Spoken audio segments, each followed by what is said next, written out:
Alright, so we're gonna review the worst MMO ever, question mark? Secret Legends, Josh Strife Hayes video. Yep, Kira.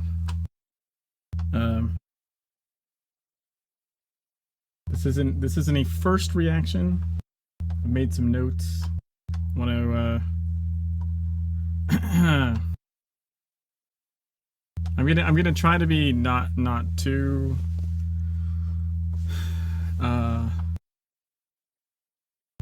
what's the word? Like, I don't want it to be too full of vitriol. Like, there's legitimate complaints about the game. I think anyone that plays the game knows there are, but I have some real issues with what I saw in here, and also just some questionable things as well.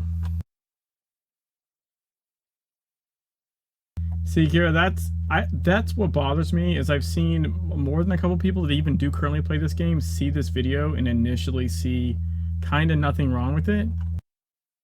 And I feel like that's like a massive problem. And we discussed it a bit on the Discord, and it's kind of like the more you look at it, like if you actually, you know, as opposed to just, I guess, maybe having it on the background or not paying close attention, like there's some big misses.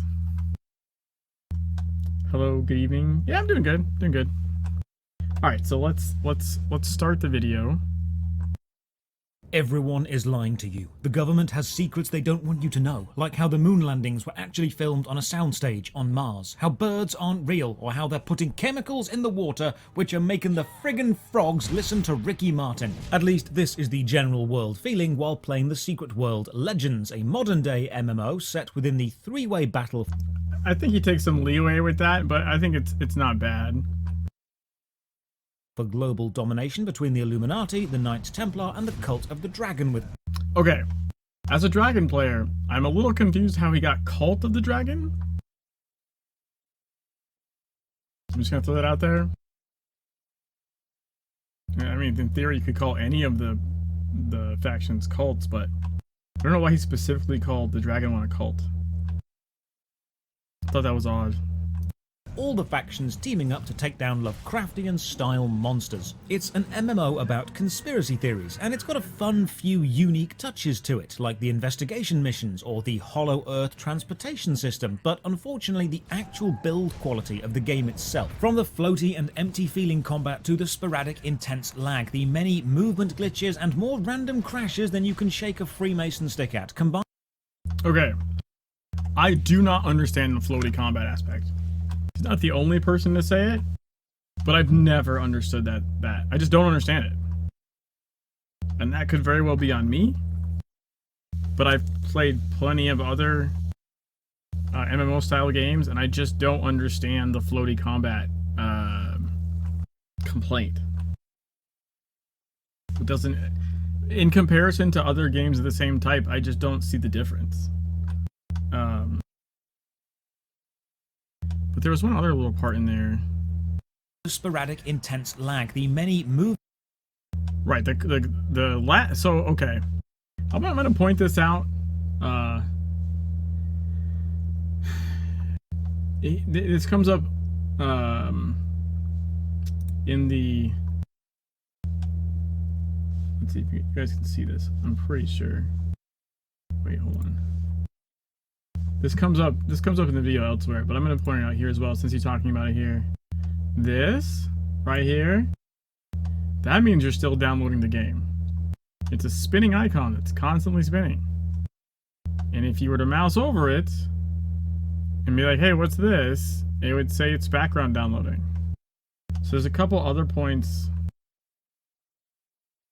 in the game. There's a couple other points in this video where he says it's the build quality or a couple other things, like we'll get to that point, but basically in almost all the occasions that he's talking about, it's literally this. It just hasn't finished downloading, which is a fair complaint, that the full download isn't a true full download. It's a full download from when it launched. It doesn't have any of the data that came after that was patched in after the launch, so you're downloading for a while when you first start it. That would be a fair, solid complaint. But the fact is that he doesn't notice it or look at it, and instead attributes a bunch of various issues in the game to the game, like engine being bad or optimization being bad or whatever, when none of that is the case. There is an actual problem, 100%. They should have updated their full installation to actually, you know, still be full as of today. But I find it's just, I don't know, man. Look at stuff. Why is it spinning? What's it doing up there? Just saying. See it a bit, but there are games with much worse flow combat. That's the thing, like, I don't... Like, I've looked at combat from, like, Final Fantasy or, like, WoW or, like, you know, any of that shit. Like, you just kind of swing at things and you see, like, some animations and some damage ticks. I, like, don't see super reactive combat in, like, I don't know, I don't remember seeing it in DCOO, really. I don't remember seeing it in, Terra or anything. Like, I don't know.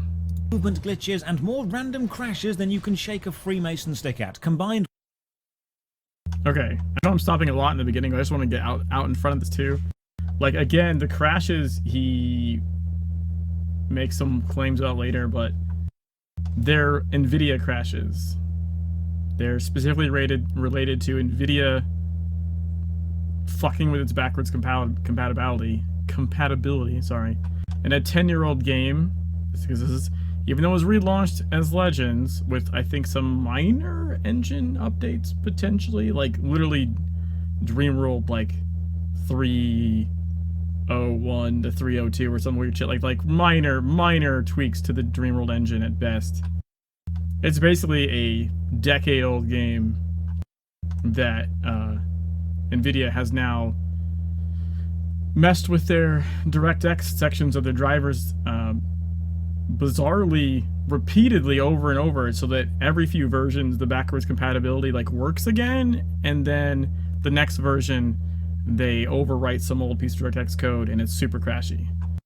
So you can blame the company for not, I guess, sinking in the time or money in a 10-year-old game to go figure that out with NVIDIA.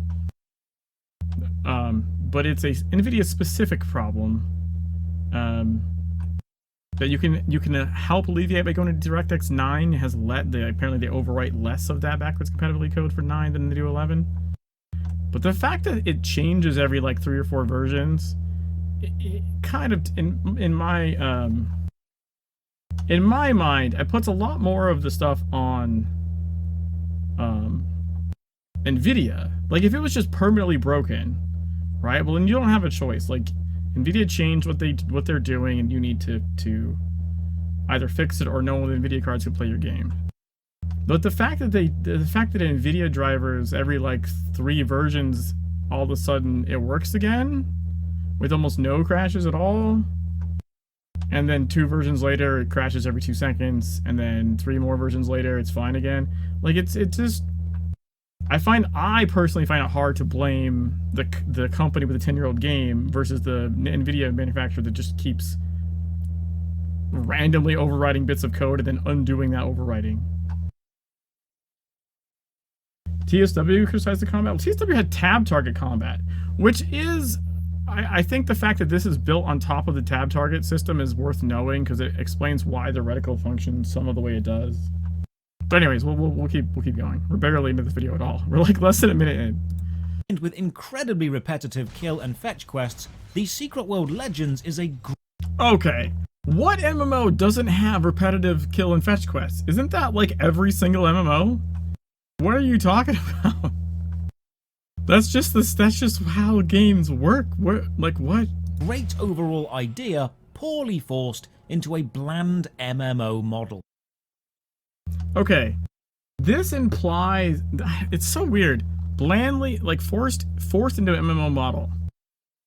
But it was always, well, it was always an MMO, and later he talks about the fact that they're not calling it an MMO, they're calling it a sheltered RPG. So I don't quite understand this line.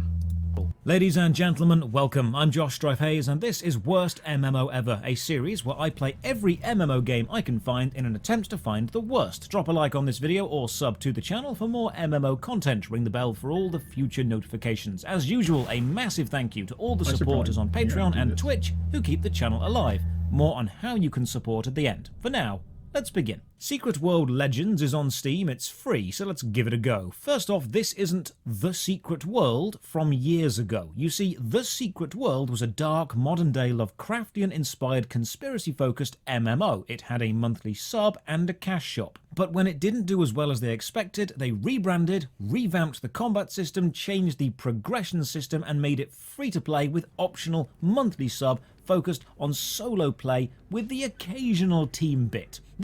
Okay, this bit is weird. When he describes TSW, he describes it like Legends isn't that, which I find odd. Like, TSW was this thing, this creepy blah blah blah. Legends is that thing. It's the same thing. They didn't change the story. They didn't change 99.9% of the missions. And he says progression system. They changed the progression system? I mean, I guess. Maybe. Not really? They changed the ability system. And they changed...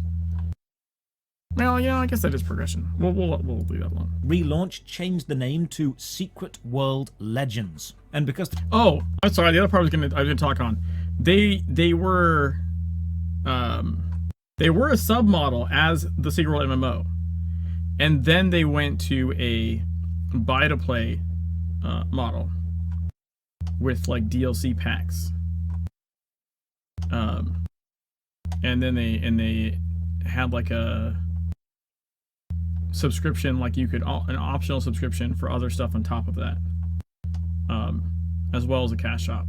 They went through multiple models before they relaunched. And the reason they went through multiple models, including the relaunch, is because none of them were really working. The changes were so substantial,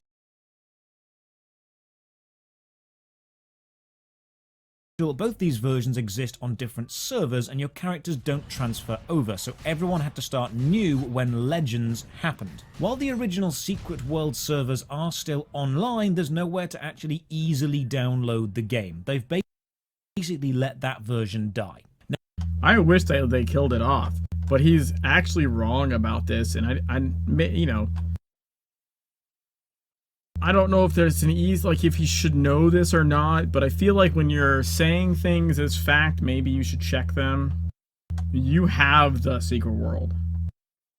I think there's a link in the launcher or maybe in your Funcom account. I forget exactly where.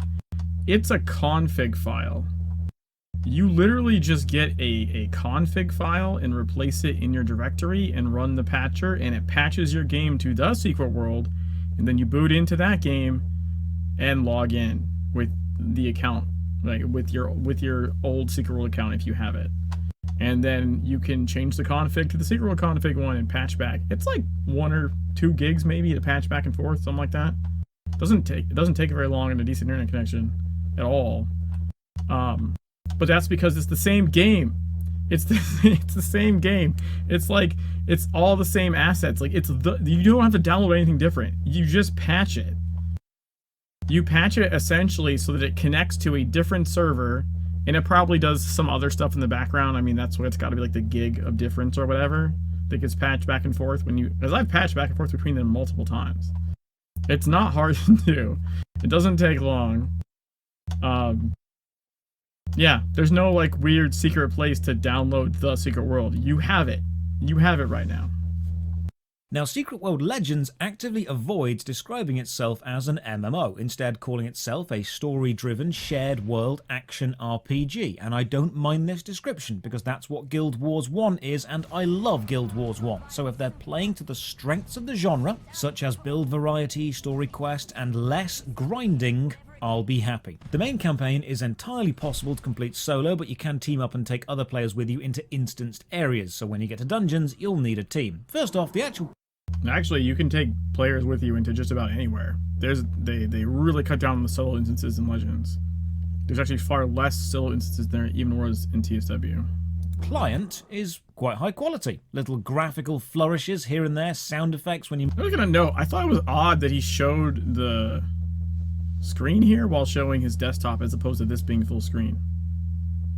It's an interesting choice. Move around animated menus, this feels solid. Unfortunately, this is probably the most stable part of the gaming experience. First off, we need to choose a faction. Each has a video intro, and the voice acting in these videos is actually really good. So let's have a watch. It's all about power. Grabbing it, keeping it, using it. Power is our currency.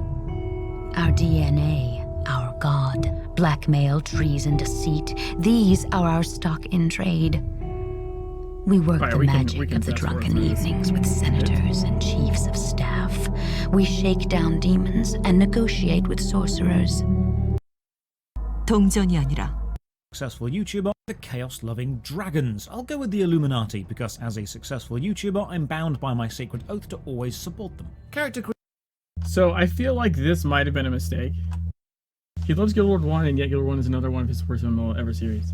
Yeah, I mean, but so is one of his favorite games. Like, I will say that he, in his series, what was it, Neverwinter? I think he said was like the one he hated doing the most because it was one of his favorite games.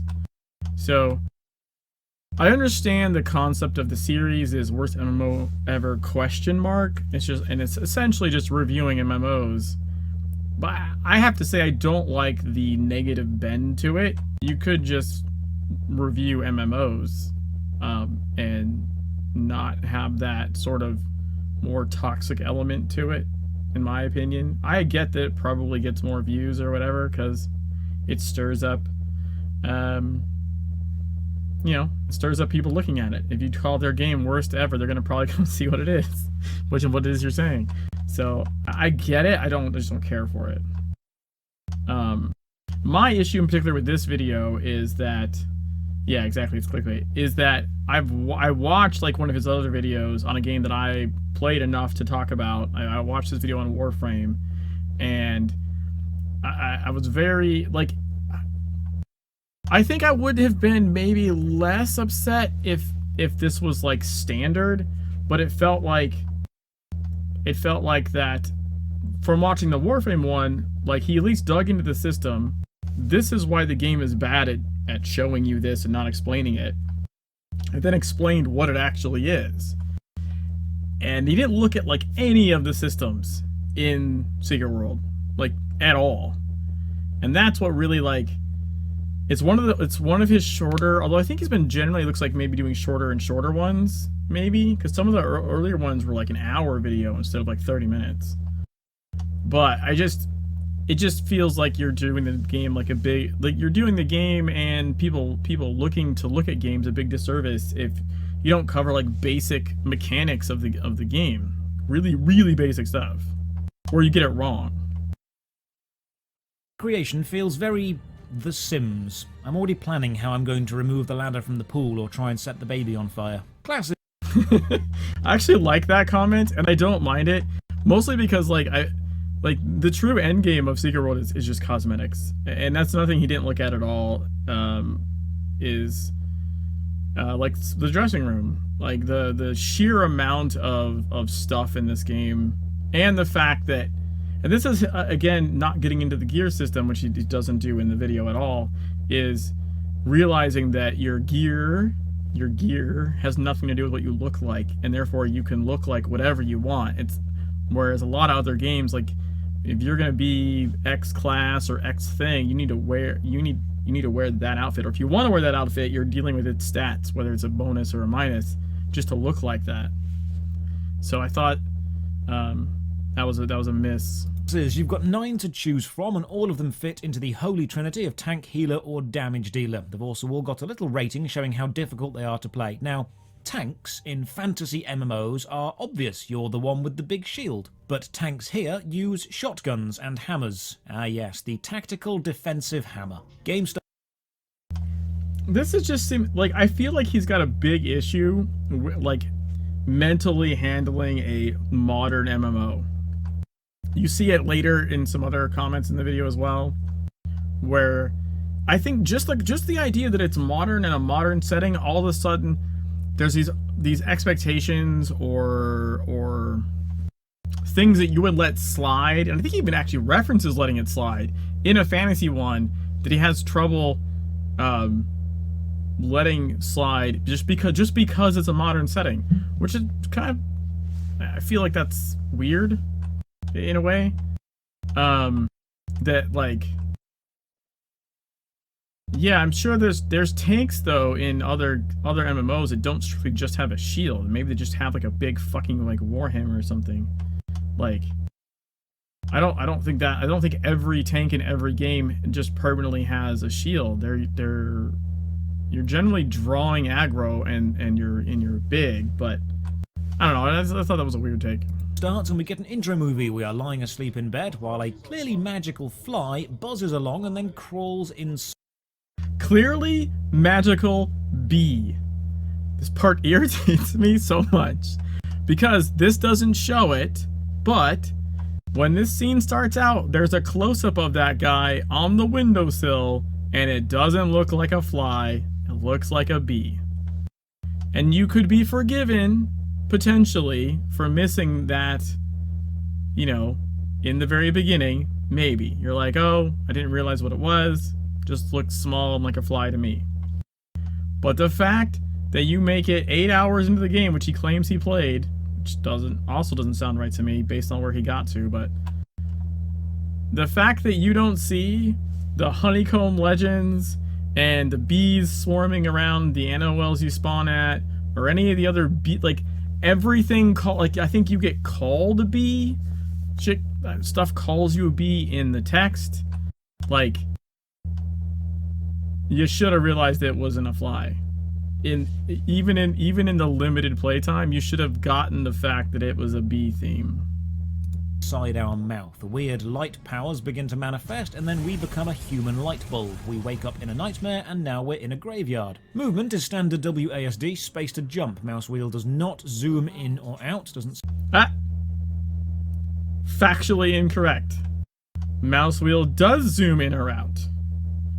You need to be in the mouse mode, which if you were to go into your inventory, you would see above the screen, which we can see later in the video, there's a little thing that says you're in mouse mode, has alt. Again, just factually inaccurate. You can zoom in and out. You can zoom all the way into first person and way the hell out. You can set your camera over the shoulder. Like, but maybe it's asking much to go look for those options. I don't think so. But you shouldn't be stating just outright falsehoods. And it'd be one thing if you were narrating this like as you played. Like, oh, I don't think Mousewheel does something. But the way this footage is cut together, like the voiceover clearly came after. You should have figured it out by here. Like, come on. To do anything, actually. The first thing you'll notice is the lag, and I've got a decent PC and decent internet. The lag is the game's fault, as we'll see later. Press F to... The lag is the game's fault. I mean, I guess technically that's a true statement no matter what. The lag is because what, guys? What is this? What is this spinning circle here? You're still downloading the game. To interact with the Dream Architect. She tells me to grab the shotgun and finish this zombie off. Oh look, Alt, toggle HUD interaction mode. Oh, maybe I could mouse wheel in this mode. I don't know. Now, the zombie is trapped and left click is primary fire, so I'm hoping that the shotgun from this range will be a bloody explosion of gore and viscera and ground, but no, it takes multiple shots and feels really... light. Okay. In what MMO do you hit even a training enemy out the gate with your weakest weapon or ability ever, and it explodes into chunks? What are you talking about? What? This isn't Left 4 Dead 2. This is what? This isn't Doom Eternal. What are you comparing this to? We get to shooting some more zombies and oh no. combat is bad. I'm shooting a shotgun. Nothing is being knocked back. There's no impact sound. There's no animation or reaction for how powerful... I mean, you're level 0. Your shotgun doesn't shoot shotgun shells. It's powered by your energy, and you're basically shooting salt at this point. If we were to correlate it to something real, there is minor like blood spurt sort of impacts, like very minor ones on the zombies. You do get to see major ones later with higher powered abilities. That is a thing that happens. You can straight up knock them down and set them on fire. Like, that does happen. You're just not there. The shot or the impact is. It feels like... And to counter his other videos, you don't need to be 100 hours in for that to happen either. You just need to be, you know, a little further than the first 5 minutes. Right. It feels gentle. There's no reaction to the shot. If I had to design how it would feel to fire a party popper at a sumo wrestler, this is exactly what I would want. Thankfully, the shotgun itself... And that's exactly how strong you are right now. Does have a really interesting reload mechanic, although it does border on slightly too complex at the start. You have 6 shells. Firing uses a shell. When you run out, all of your skills get replaced with shell icons. Using that skill means the next 6 shells you load in will now be that type of shell. And you've got flaming for damage over time, armor piercing, healing, or higher damage. But then you've also got shotgun energy, which is a separate thing, and if you fire too much, you need to take a break for a few seconds because your shooting finger is getting tired. Being told... So again, misses the point of how this works altogether.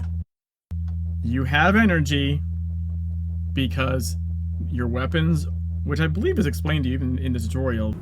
Basic abilities are as effortless as breathing, but power abilities draw upon your reservoir of energy. Like, you're channeling your power through them. And when you don't have energy, you essentially are out of bullets. Like, regardless of the shell mechanic itself, if you don't have energy, there's nothing. Like, you're not powering the gun. That said, you have your basic ability that requires no energy. So even with no energy, you don't have to take a break.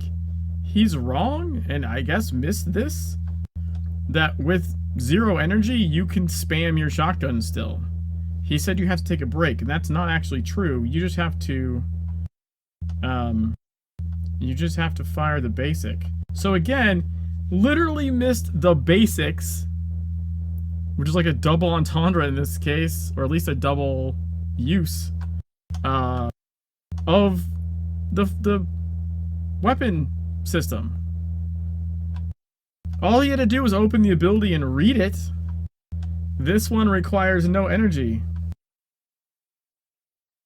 This one requires no energy. This one does. You run out of energy. You don't have to stand there and wait. You just use the basic while your energy regens. Like, this is... But I also think he did himself a massive disservice picking shotgun. It's got the objectively worst mechanic. It was one of the things that was talked about being reworked in the rebalance patch, and there just wasn't time for it. But it's...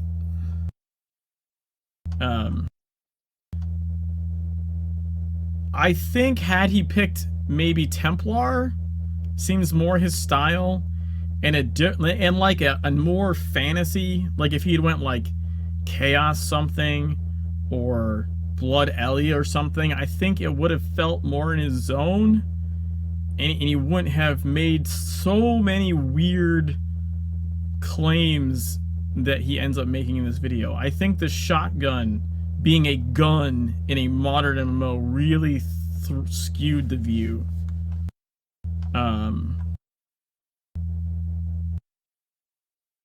Yeah, you find that FPS on MMOs, right, Mahi? Hey, G-Swept. Whoever liked us after this video, see how crappy it is. Yeah, it's just, I feel like this one in particular, and this is why I wanted to do something about it, is in this sense and review it, is I feel like he's done better. I don't like the concept of like a clickbaity series, but I feel like he's genuinely done, like, even if he's knocked, like knocking like Warframe, how it introduces you to the upgrade cards, Like, he at least then explained, like, how they work, you know? And yes, it's a detriment, and it turned off me when I tried to play Warframe initially, and I came back to it later. So it's legitimate, but at least go over the system. Like, this one was particularly bad, because it just didn't go over the systems or even attempt to understand them. Told you've not got enough shotgun energy in the middle of a fight feels odd when you can still see you've got shells in the gun, but they are two separate systems. And you could still shoot them with your basic. When you run out of shells, pressing Q will automatically load in the same type of shells you were just using. Now, Yeah, and pressing Q would have actually fired off your shells. this isn't a terrible idea. It's a shame that the only way to change currently equipped shells is to exhaust all the shells in the weapon, and you can only do that while in combat because shooting outside of combat doesn't actually use up a shell. That's actually incorrect. I mean, I guess I can... It's... When you fire outside of combat, it uses a shell. The shell just regens immediately because you're not in combat, and all shells regen really fast out of combat. You do technically use a shell, it just comes back. So you can't ever use them fast enough to change shells. Also, the best shells are the ones that do more damage in every situation. Kill this... That's just straight up wrong. He doesn't know what every situation is. There are situations where you would want the healing shell. And it's not the more damage one, you want the fire one. The fire one is the default DPS one. If you unequip and re-equip your shotgun, by the way, it would set your shell type to fire, unless your spec is a tank, in which case it makes your default shell type the healing one, so you can do some minor healing to yourself. But there's even reasons to use the other shells when in a group setting, so you provide a group benefit. You know, you help everyone else's DPS. So that statement is just wrong and uninformed, and more importantly, there's no reason to make that. Like, you don't have the knowledge to make that. Why would you make that leap? Happy to see you reviewing it. At this point, it feels like his popularity is expected to be negative, so he almost makes himself willfully ignorant of mechanics, and more to make things sound worse. People watch the negative energy. Yeah, that's unfortunate. Because I think real reviews of a game would be better, both for letting people see whether the... Hey, Rama, thanks for the resub. I think real reviews would be more useful for people looking at the game, and maybe even in a game that still has development, maybe people pushing for some kind of change rather than just, you know, not just crapping on a game, but also just crapping on other things that aren't even true. Dude, and then get a text from the Illuminati which says, "Well done for killing so many zombies." It also has a necklace attached because this is how Actually, it says we're watching you.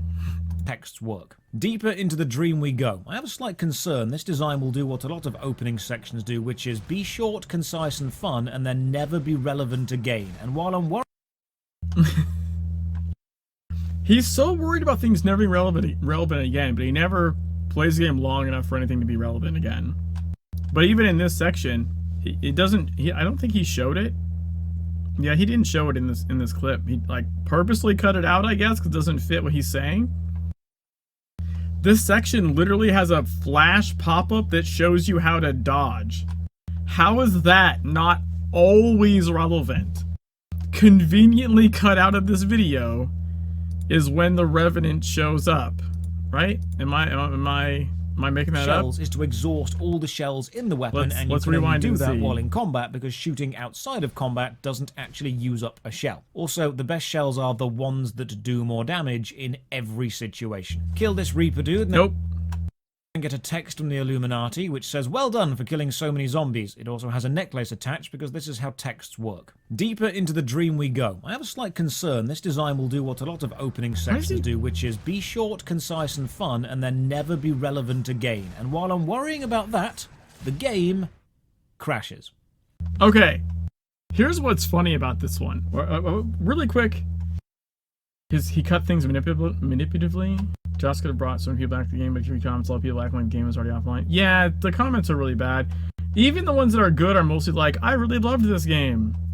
And it's like, yeah, it's still here, guys. We're gonna have a Valentine's event next month. So, you know, come do stuff. But it literally, that fight literally has the funniest, I mean funniest to me, like flash pop-up that shows your little person like dodge rolling to the side and teaches you how to dodge. Agile. Be confident. Your life depends upon I love this little like animatic here. Hold shift. Dodge out of the way. How does that not 100% contradict what he just said, which is that it teaches you something you never use again? Like, it's just not ever relevant. Like, you literally cut around the thing that 100% contradicts what you're talking about. Also, this particular crash, I want to point out, he does figure this out later in the video with some of the other crashes. He figures it out and then forgets about it.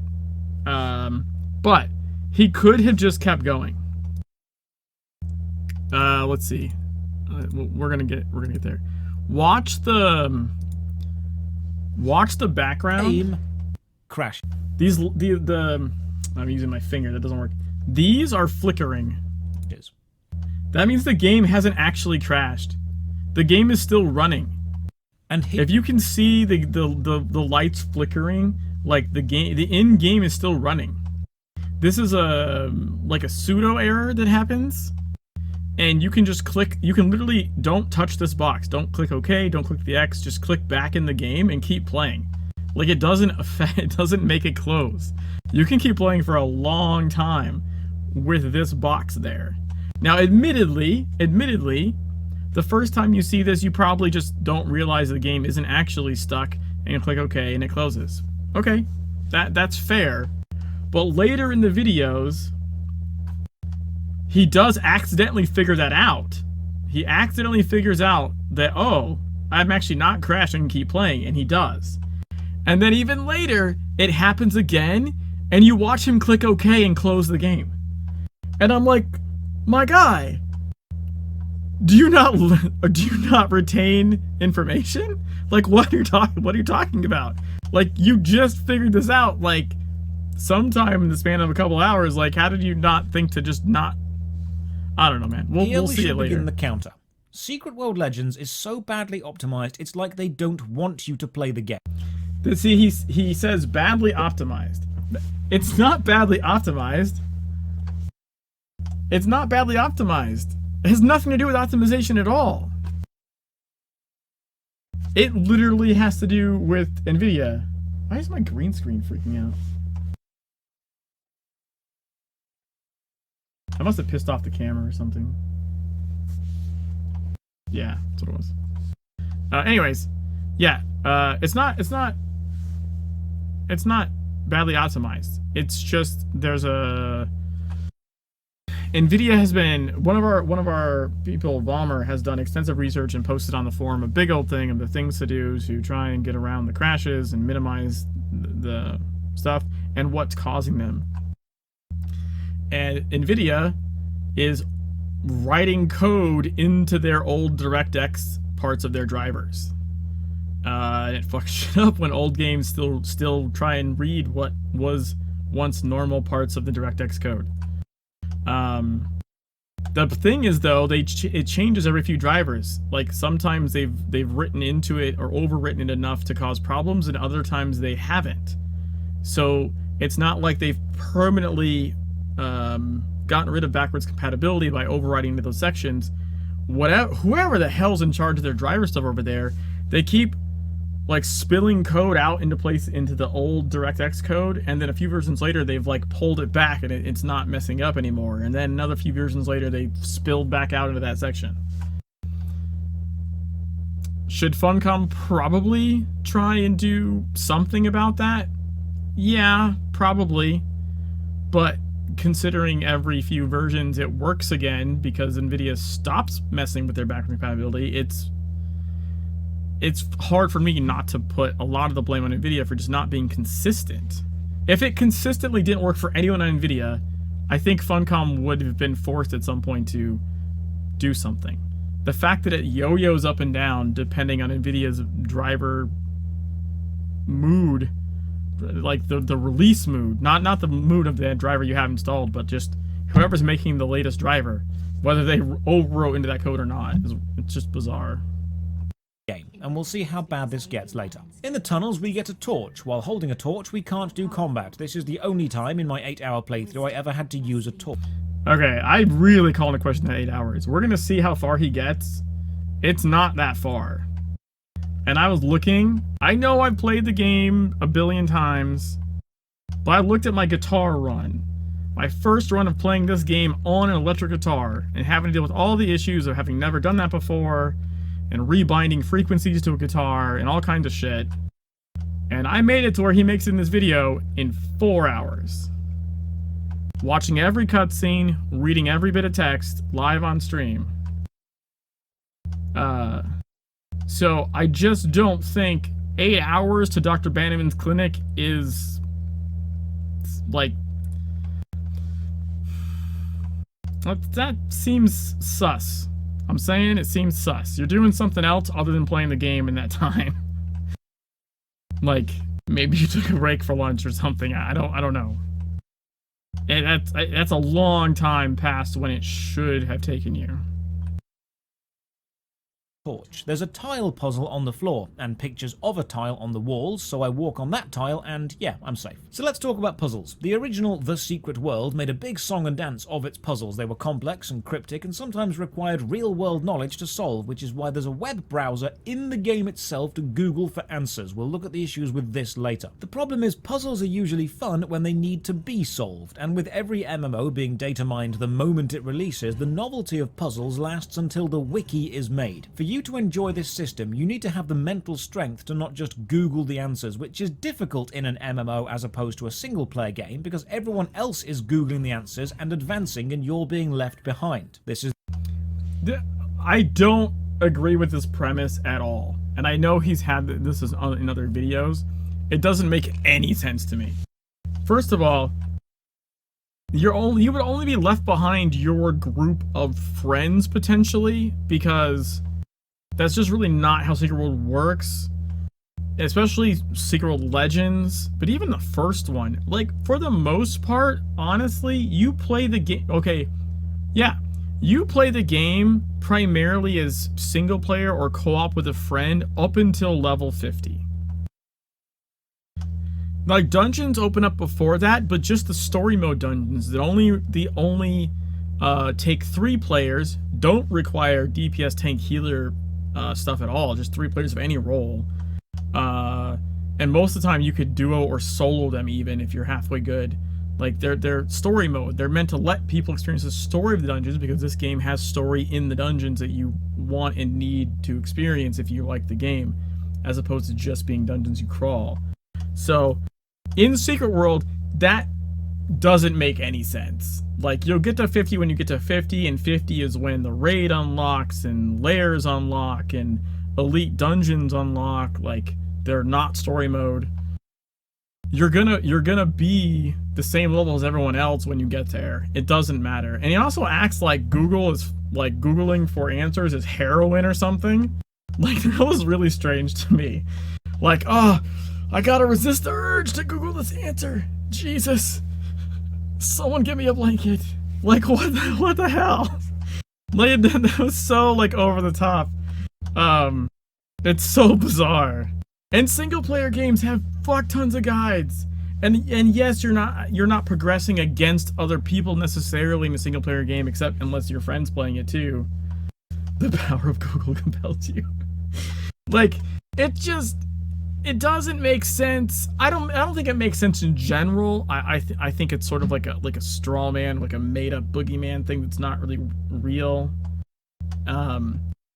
But also I feel like, in particular, because of how Secret World works and how the actual multiplayer stuff really doesn't open up until level 50, which is the level cap, but not the gear cap, because if you look at how the gear system works, you would understand that, you know, the level cap has nothing to do with your actual power creep cap at all.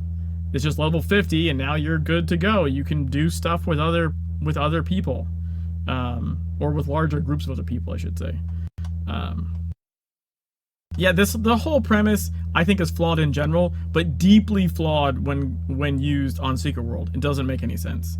Also, this again is another part where he tries to differentiate between the Secret World, Secret World Legends, when all those investigation missions are, well, I should say, okay, let's clarify. All those investigation missions, minus the ones for auxiliary weapons, because those weapons aren't in the game, because the weapon stuff got reconfigured, right?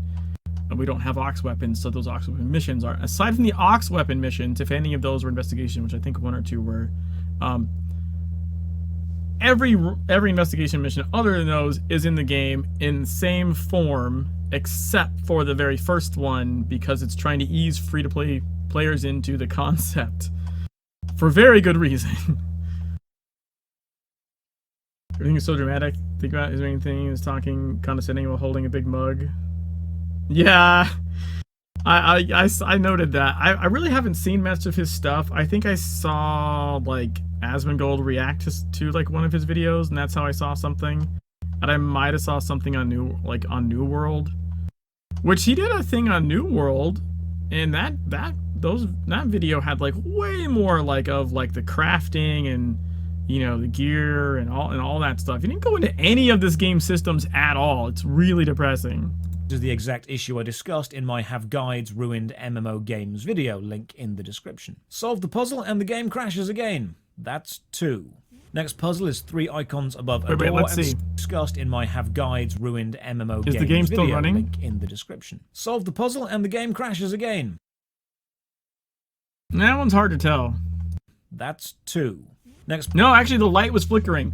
The light was flickering. The game was still running in that one as well. puzzle is 3 icons above a door and 6 buttons. Press the buttons in the correct order, open the door. And now the avoid traps bit. This tunnel is full of mines, and then full of lasers, and then we need to turn off the I think it's funny, he probably never noticed, considering how much he didn't notice about the game, that like the tutorial takes you through action, investigation, and sabotage. And like they're delineated by color of the mission, and if you were to like actually go into your mouse mode and click on this, it would tell you the type of mission it is. So I mean, the reason you go through this is it's literally teaching you. This is super simple investigation to see, like, this is what these are like. This is what this is like. This is what this is like. This is how you solve them, right?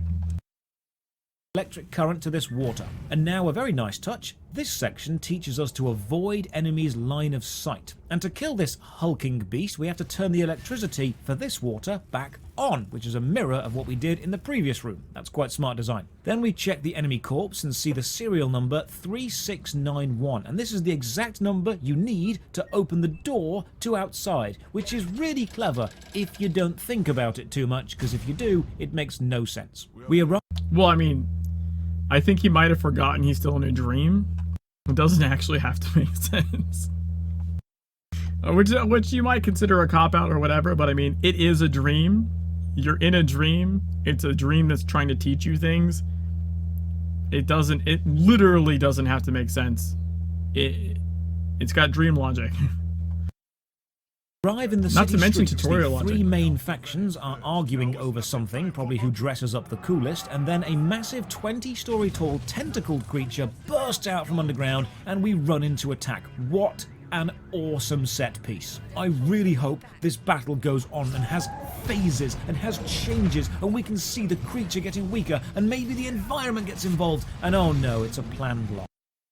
Yeah, so I found this to be just funny and ridiculous. This is like expecting, I don't even know the names of like WoW, like massive raids. This would be like going into like a WoW tutorial and it has like a sneak preview of like a main raid boss. It's like just like this is what's coming for you. And then being like, oh, I get to fight this with all like the raid mechanics, right? And like, of course you don't. You're level 0. What are you talking about? It's just introducing you to the game. This is the raid. You just started, fight the Lich King. Exactly, right? Like, but even if you saw that, you wouldn't want to fight it. You would just immediately lose. It's going to kill you. This is the raid. You got to see the raid. If you made it to level 50 and joined a call out for a raid, you'd get to go fight this thing and at least see some of its mechanics. you know, and then you grind more and you can do the E1 version and the E5 version and the E10 version, the E17 version, which all have different layers of additional mechanics and gets way, way harder. And it's really satisfying to do. But why in God's green earth would you expect to do that out the gate in the tutorial? That makes no sense at all.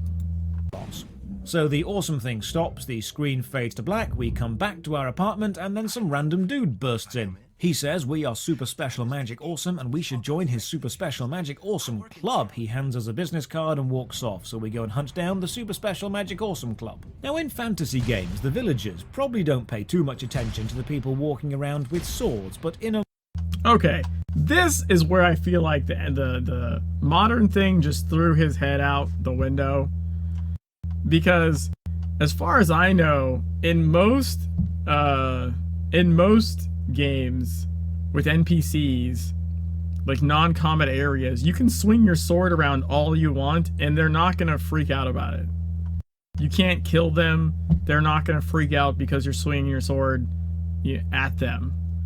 There may be a one or two that do, but like that's not a thing. So. It's not a thing that any MMO that I'm aware of really does.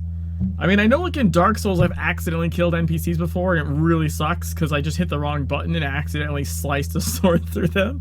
But I mean, aside from that, I can't think of one where that's a thing. I can't think of another game where you can just outright kill NPCs like that.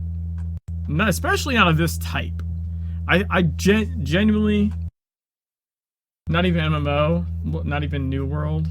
I mean, New World is basically a fucking MMO, right? Like, yeah, like it's just not something you can do. It doesn't. This particular thing doesn't make any sense. Yeah, it's just weird. In a modern game, it does feel a bit weird. You can just blast your confetti gun between these two chatting NPCs and they don't really seem to mind. The actual city itself is lovely. The proportions are spot on. The distance and the sight lines to the bridge are great. The road markings look accurate. The signs are all there. They have nailed the modern city look. This is this is an actual place. Or I should say it's a mirror of an actual place. You can go to the you can actually go to this place in New York and find it, and it's a mirror. He should have went Templar. He's British. That already ruined it. Yeah. He really should have. I think he would have enjoyed Templar more, and I also think that he should have probably gone like Sword Elemental. And I think a lot of things that just didn't seem to fit with his mindset of how he thinks modern stuff should be would have fallen off. He got really focused on the shotgun aspect for whatever reason. Like the gun aspect. I don't know why.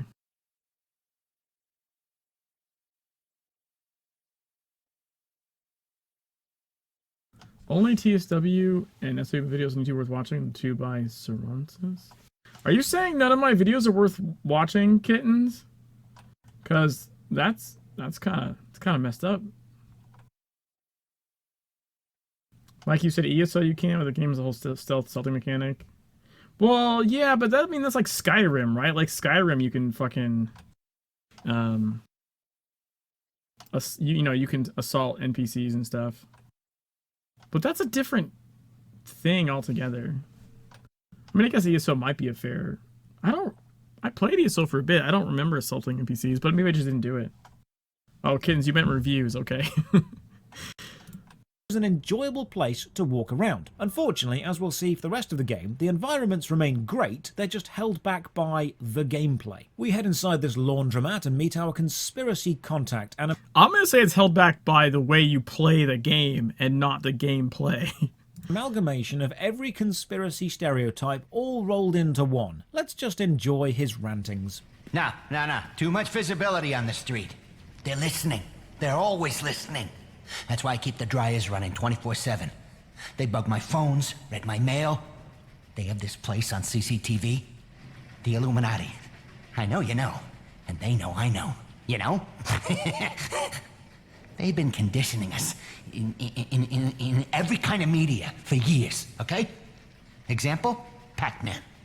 That's how they see you. Just a little head, just a mind share. And you run through the mazes they built, sucking down their pills.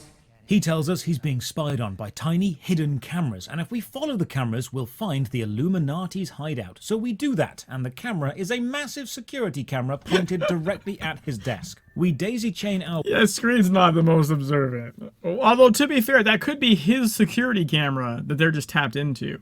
Like, it doesn't have to be the Illuminati's camera. That could be his camera. Right? Like, it's a pretty big assumption, I guess, to think that he wouldn't notice that camera there. It's probably his.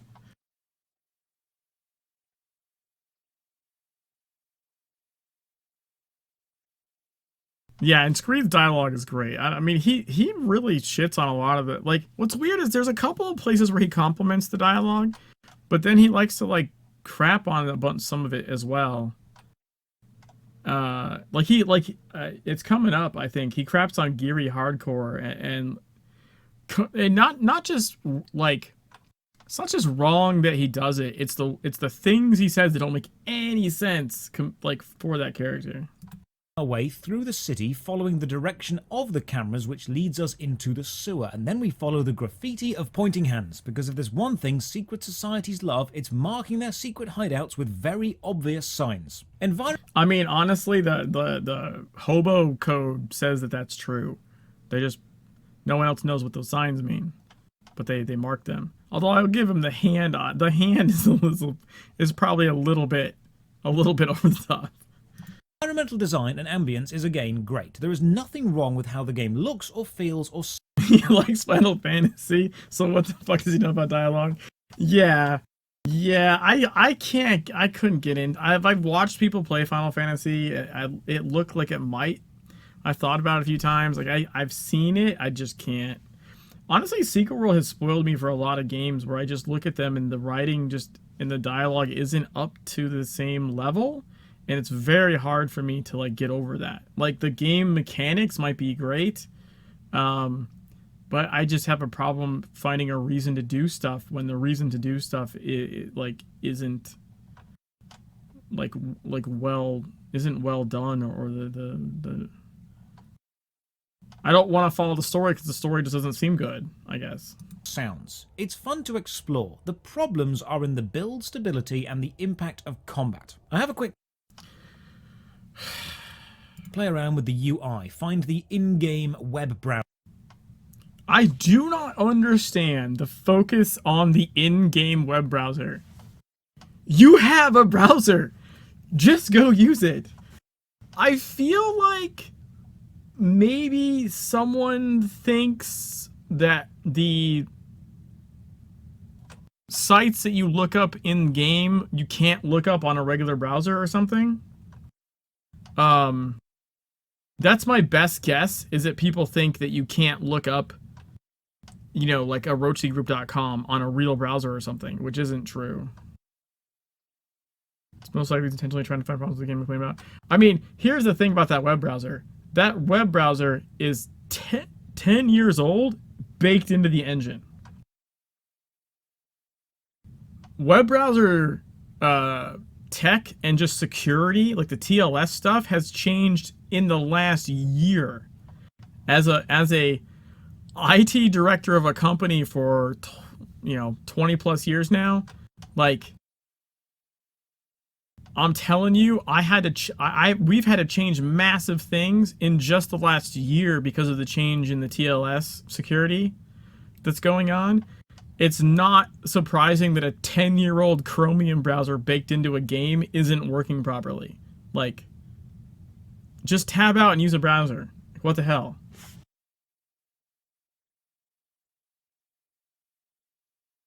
Far better than one by Lazy Peon.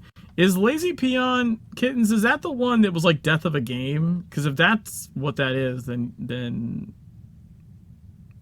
I don't know, man. It's hard to say. Browser. I'll read up on that later. And here's the 12-month sub bundle, complete with cool suit and legally distinct segue. Interesting, you can't actually buy this yet. You need to complete the opening section before the shop is... Death of a Game was just factually inaccurate all over the place. I mean, this is factually inaccurate all over the place as well. But Death of the Game, I think, had almost like zero redeeming quality at all. Like, it was all just like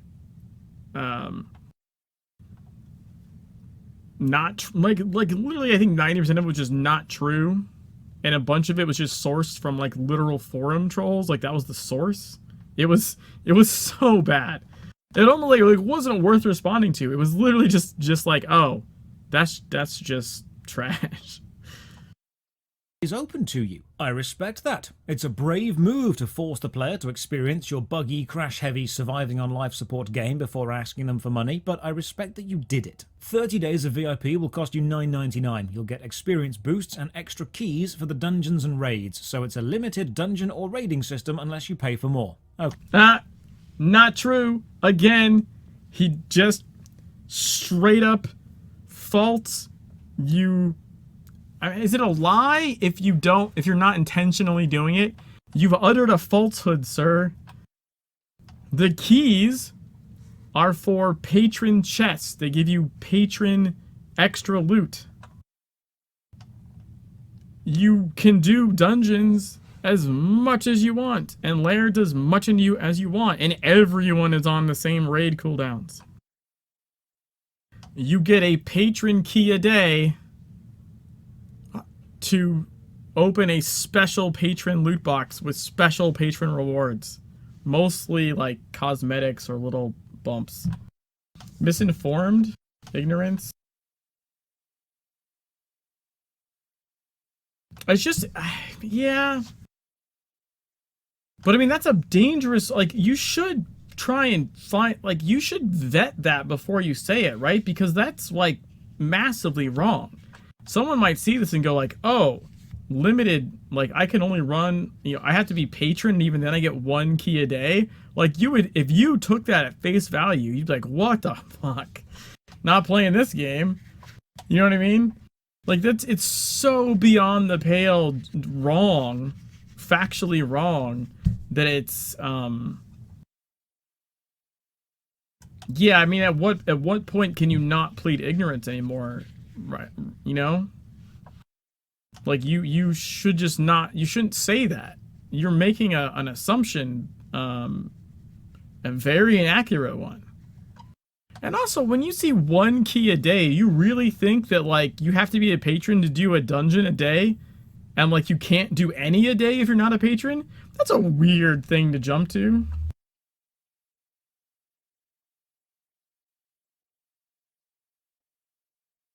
I don't know. That's just bad. It's just bad.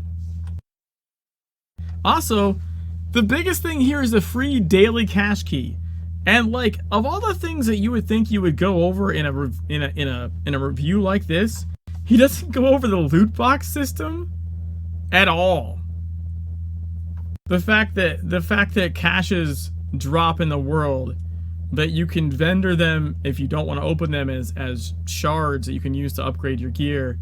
That sometimes they drop belts you can only get that way, but you don't need a key to get those. They just turn into belts for you. But if you have a key, which if you sub you get a key a day, you can open them and you get scaling loot out of them. Like, how do you even conceive of going over an MMO style game and not cover the amount of stuff he didn't cover in this video? He didn't cover the ability system. He didn't cover the gear system.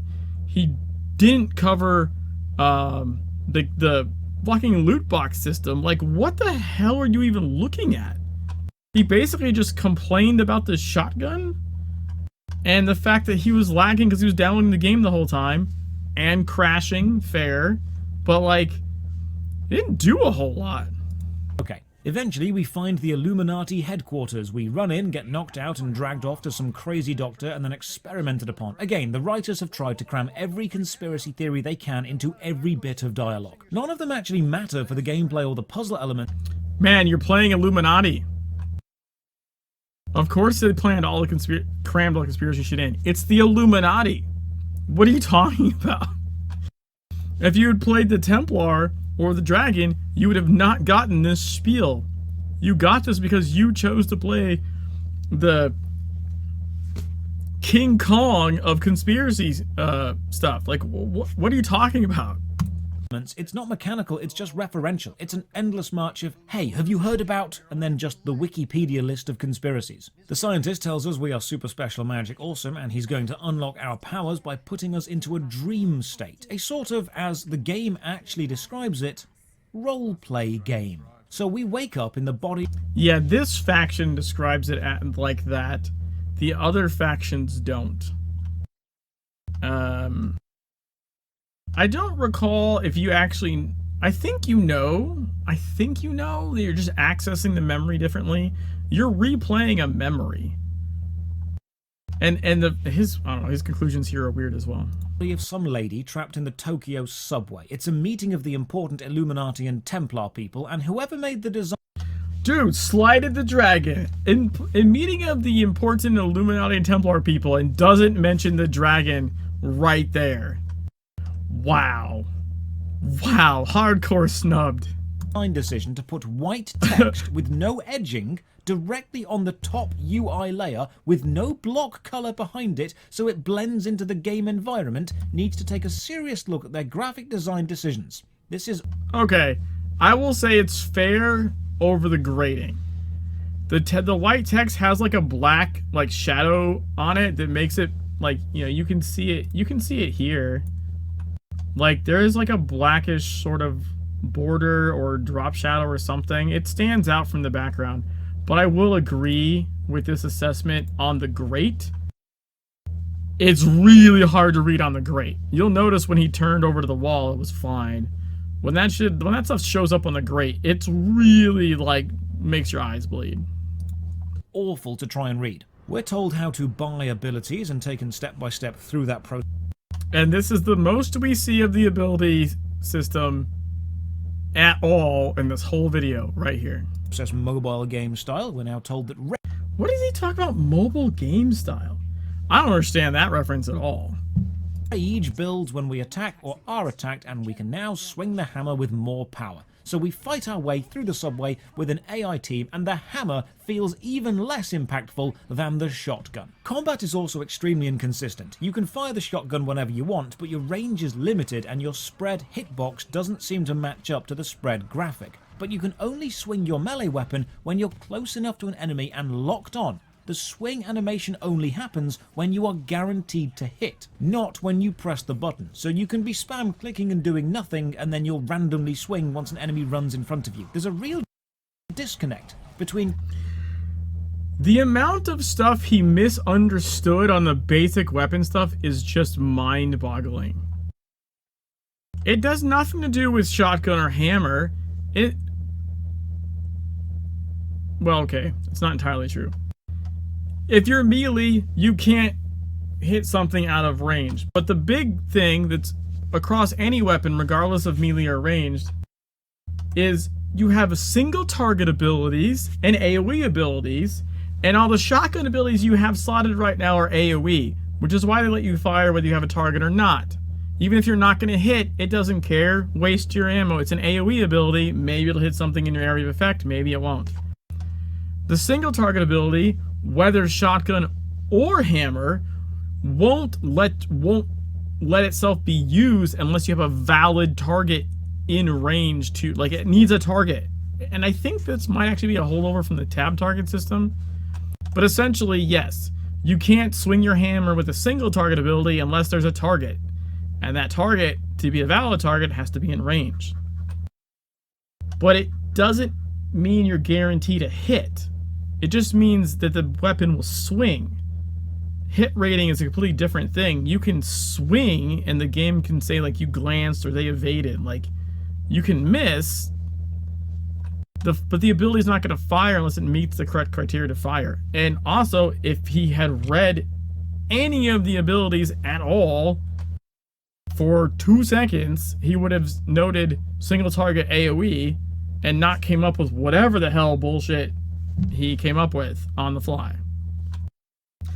Also, again, this video is cut, so I have to assume the voiceover, because the voiceover spans cuts, was done after the fact.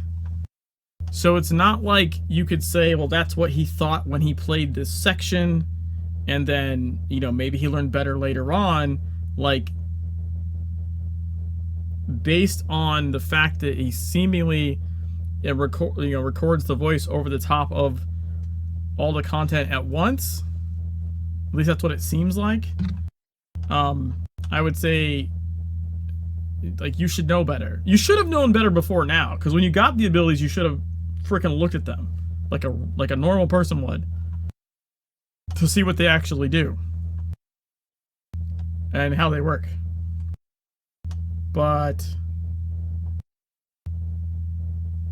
yeah, yep, that's the clicking to attack and actually seeing your character do something. Buying passive skills makes the shotgun better. Yeah, he's experiencing the delay because he's still downloading.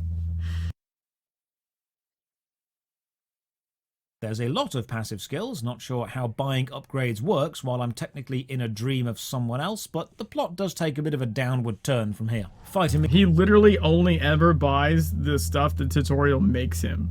He never looks at this shit again in the entire supposed 8-hour playthrough.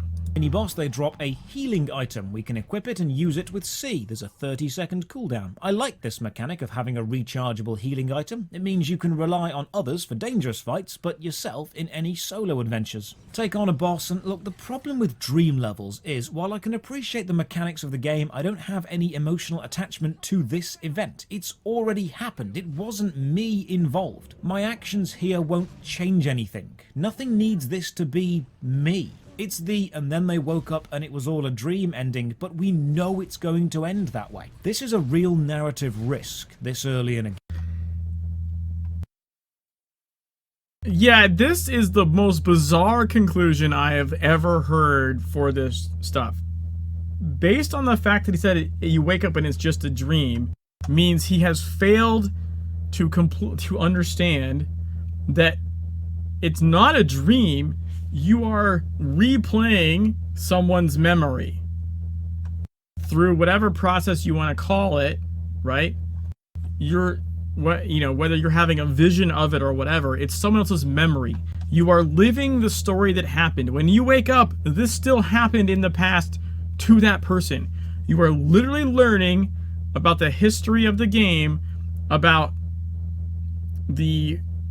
what happened in the Tokyo subway that triggers all the events in the game. This is ground zero, and you're not paying attention to it because you think it's a dream you're gonna wake up from, and it doesn't matter because you didn't pay attention to the game at all.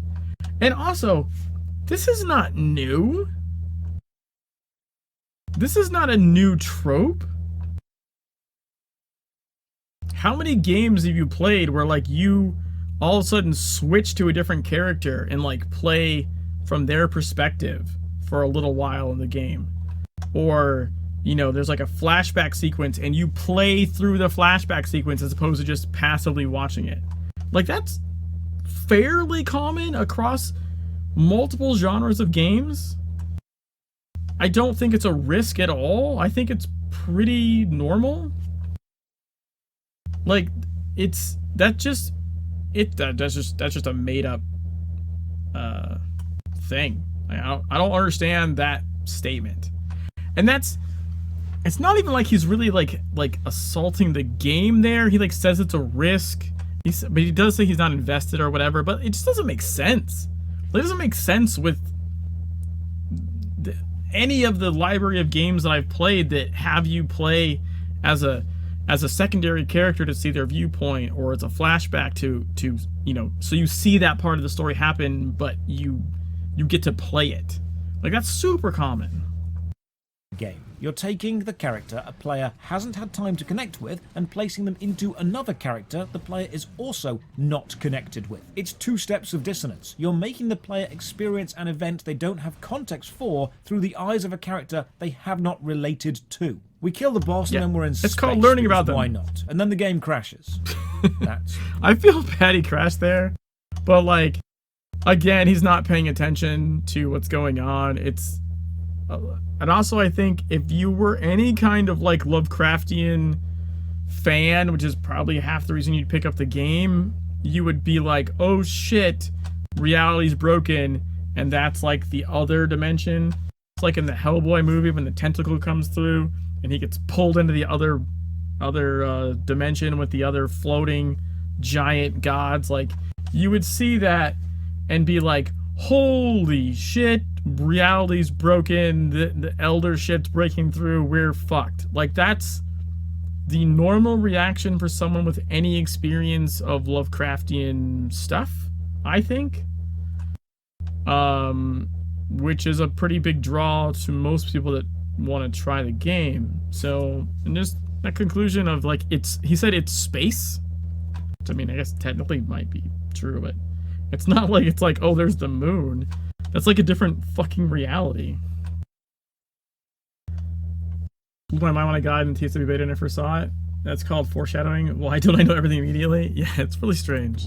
And now we're shown how to sprint. Activating anything from picking up a torch to talking to an NPC to turning on sprint mode has a timer, a little blue bar to the bottom left. Pressing X turns on... Okay. I made a note of this one. Hold on. Now, does anyone know, because I don't want to hit him too hard on this one, and does anyone know for a fact, is he colorblind? How to sprint. Activating anything from picking up a torch to talking to an NPC to the game crashes. That's 3. Is he colorblind? How to sprint. Activating anything from picking up a torch to talking to an NPC to turning on sprint mode has a timer, a little blue bar to the bottom left. Pressing X. Okay, guys. This is not a blue bar on the bottom left. Hey, Arctic.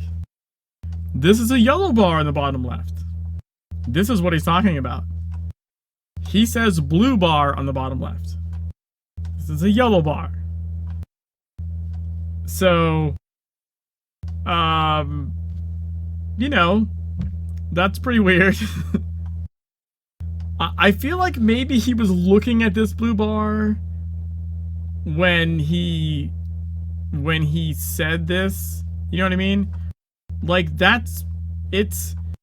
I could see, like, you're essentially like reading text or something, and or you have like what you want to say, and it's like, it's a blank color on the bottom left, and you're just staring at this blue, and you just say blue when you meant yellow.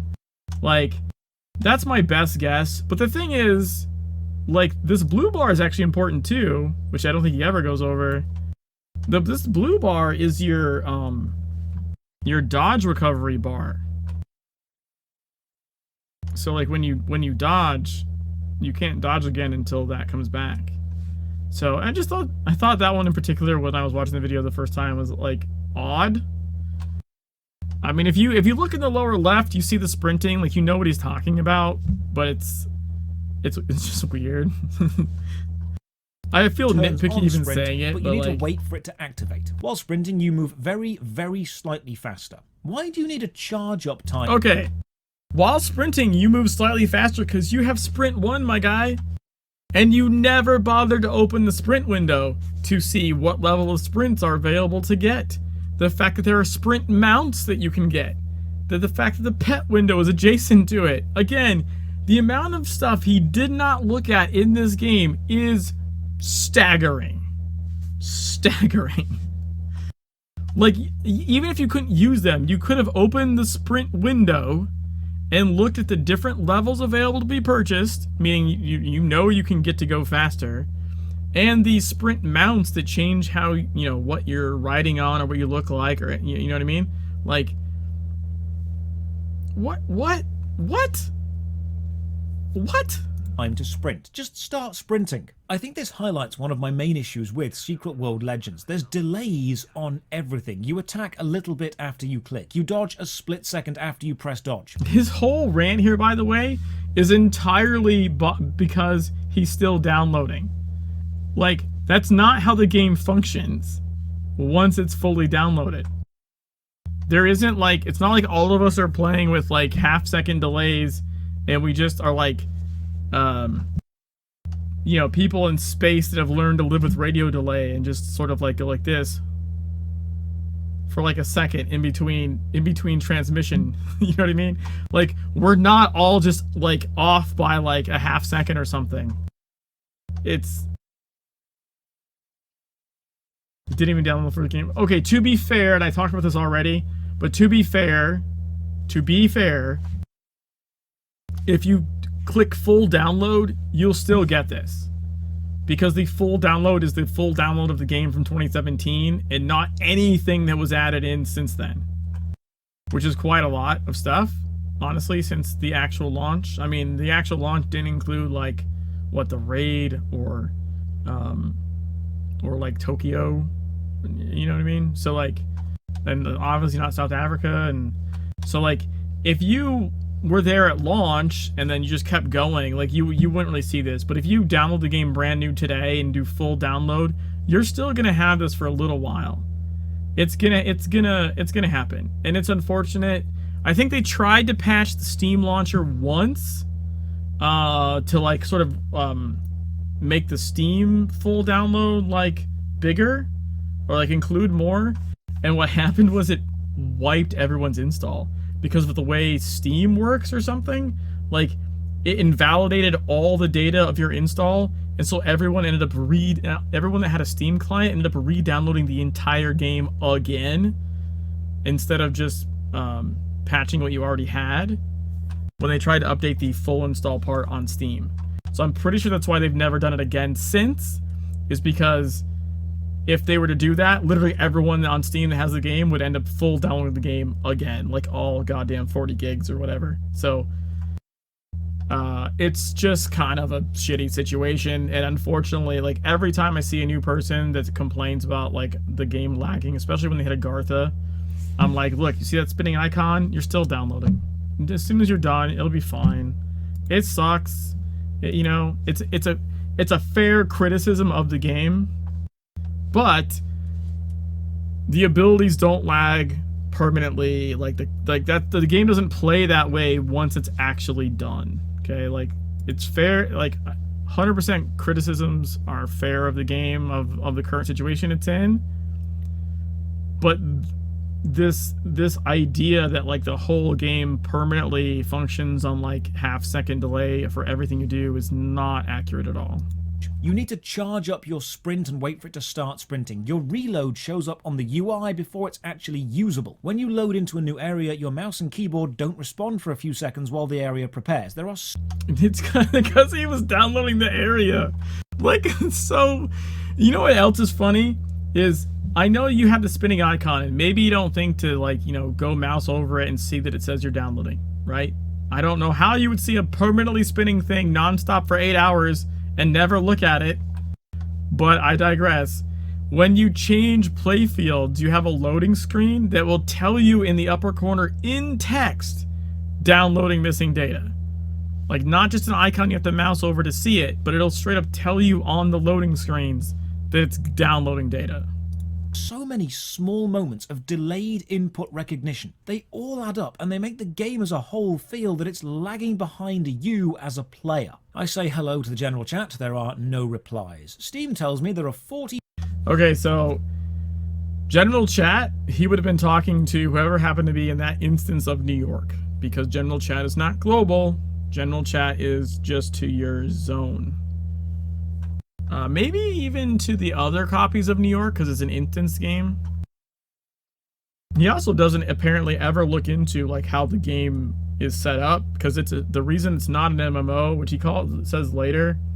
Like, I think he asked later, or he either claims it's an MMO or why is it not an MMO or something like that later in the video. We'll see. But it's a shared world RPG. The instances of the game, the maps have a cap of 10 players per. Cause I think he says something later about, you know, horror requiring isolation, so horror MMOs don't work. Yeah, it's a horror shared world. You have very few people per the entire map. Everyone else is in their own copy of the map. Like, that's how it works. 44 people online. That's actually more than I expected. Those 44 must be some hardcore players, because there is no way someone new is downloading this game, crashing 3 times, and not uninstalling. Pop in. Actually, I mean, I'm sure that happens. I'm sure that does happen, but there's a fair amount of people, the type of people that want to play Secret World, like that are interested in that type of story and actually good storytelling, tend to be a little more persistent and less just put off by like a crash or two here or there. I've found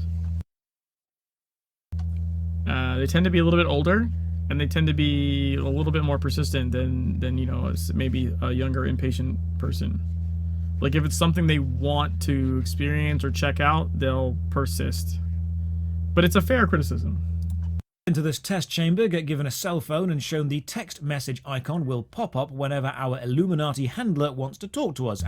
Okay, so here... Nobody plays Funcom MMOs via Steam. There we told to figure out Steam. I play via Steam. I mean, also via the Funcom accounts. I have multiple, but that's not true, kittens. Here, he picked up the phone and didn't hear or pay attention to the fact that there's like a voice that says like activating when you pick up the phone. Because later on, he doesn't understand that the area mission voice is his phone. Even though it's here. In this training section, when you pick up your phone, like the phone has a voice and says it's initializing. And then that's what's telling you when you have like open world missions, like, you know, for you're in a certain area and it's like kill X, whatever. Like that's the phone talking. And he doesn't make the connection like at all. And now we get the upgrading weapons tutorial. Okay, this is great. This is the only time he's in this screen again in his entire playthrough. Now watch as he puts weapons into here that don't match his weapon to upgrade it. The inventory and upgrade UI is very clean, if slightly soulless. You place a weapon you want to upgrade into the box, then throw a load of crap weapons in as fodder, and they get destroyed to make the chosen one better. There's also some stats. Okay, it seemed like he understood that in that section. And then later on, it's very clear, like, he didn't at all. Some numbers and stuff, but you don't really need to pay too much attention to this in the start. And now we're sent to meet our primary contact, and this scene is filled with so much cringe I almost imploded. This is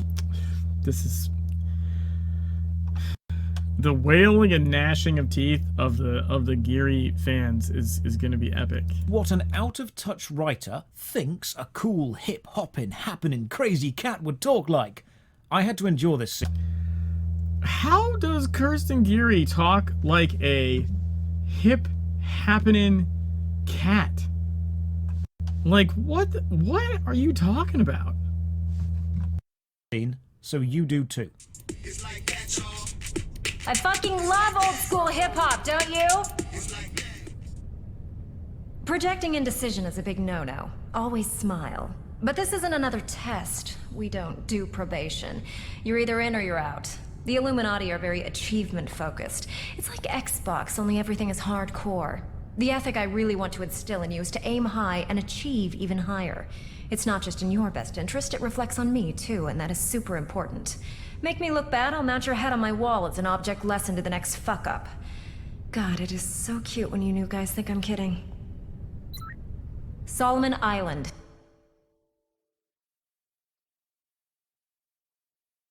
Yes, of course, a high-ranking Illuminati commander. Okay, again, the game didn't actually crash. There was a runtime error with the DLL, but the game's still running in the background. He could have just clicked into it and kept going. Is just a young, laissez-faire, chilled-out, hip-hop-loving rascal who's got no time for your silence and needs you to know they're sassy.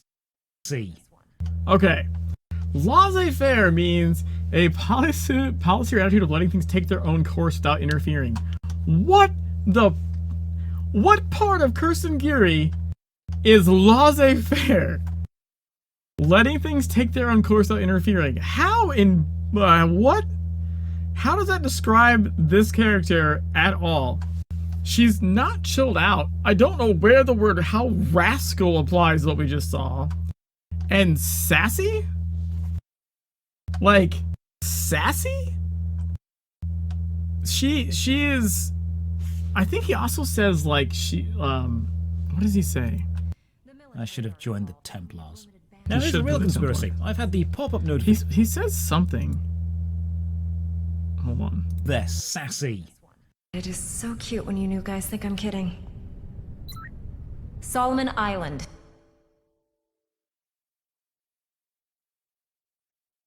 Yes, of course, a high-ranking Illuminati commander is just a young laissez-faire, chilled-out, hip-hop-loving rascal who's got... Oh yeah, he says young. I don't think Ursan Giri's that young. She's like at least middle age. Maybe upper?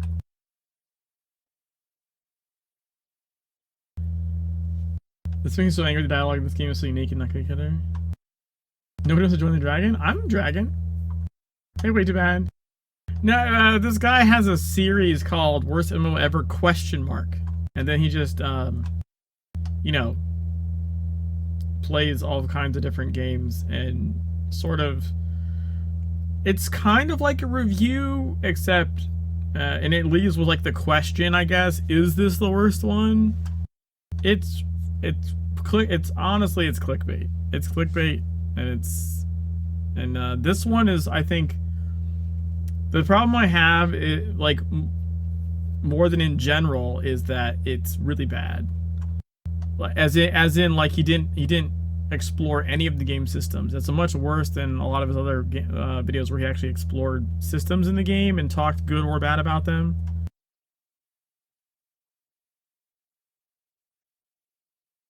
I would say early to mid 30s for KG. Yeah, like KG, Kirsten Geary is like, she's a boss bitch, like CFO. Like, she's not young.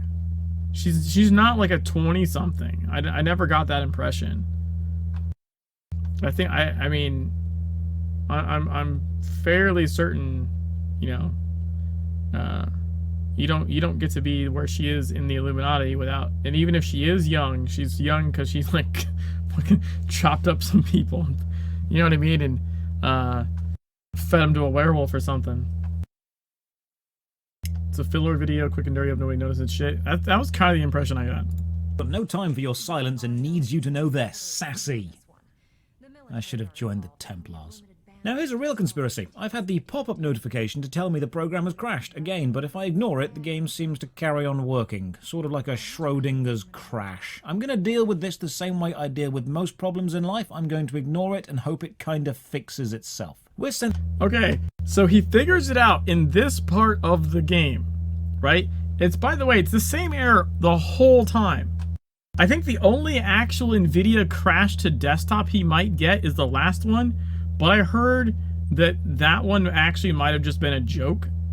Like it wasn't real. The end one was just him like wanting to end the video on like a crash.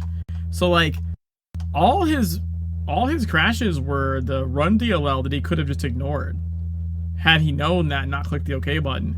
But as we'll see later in the video, he gets one of those again. The game is still functioning in the background again, and this time he just clicks on the OK button and closes the game. So there's like a pattern of him experiencing things in this game and then just not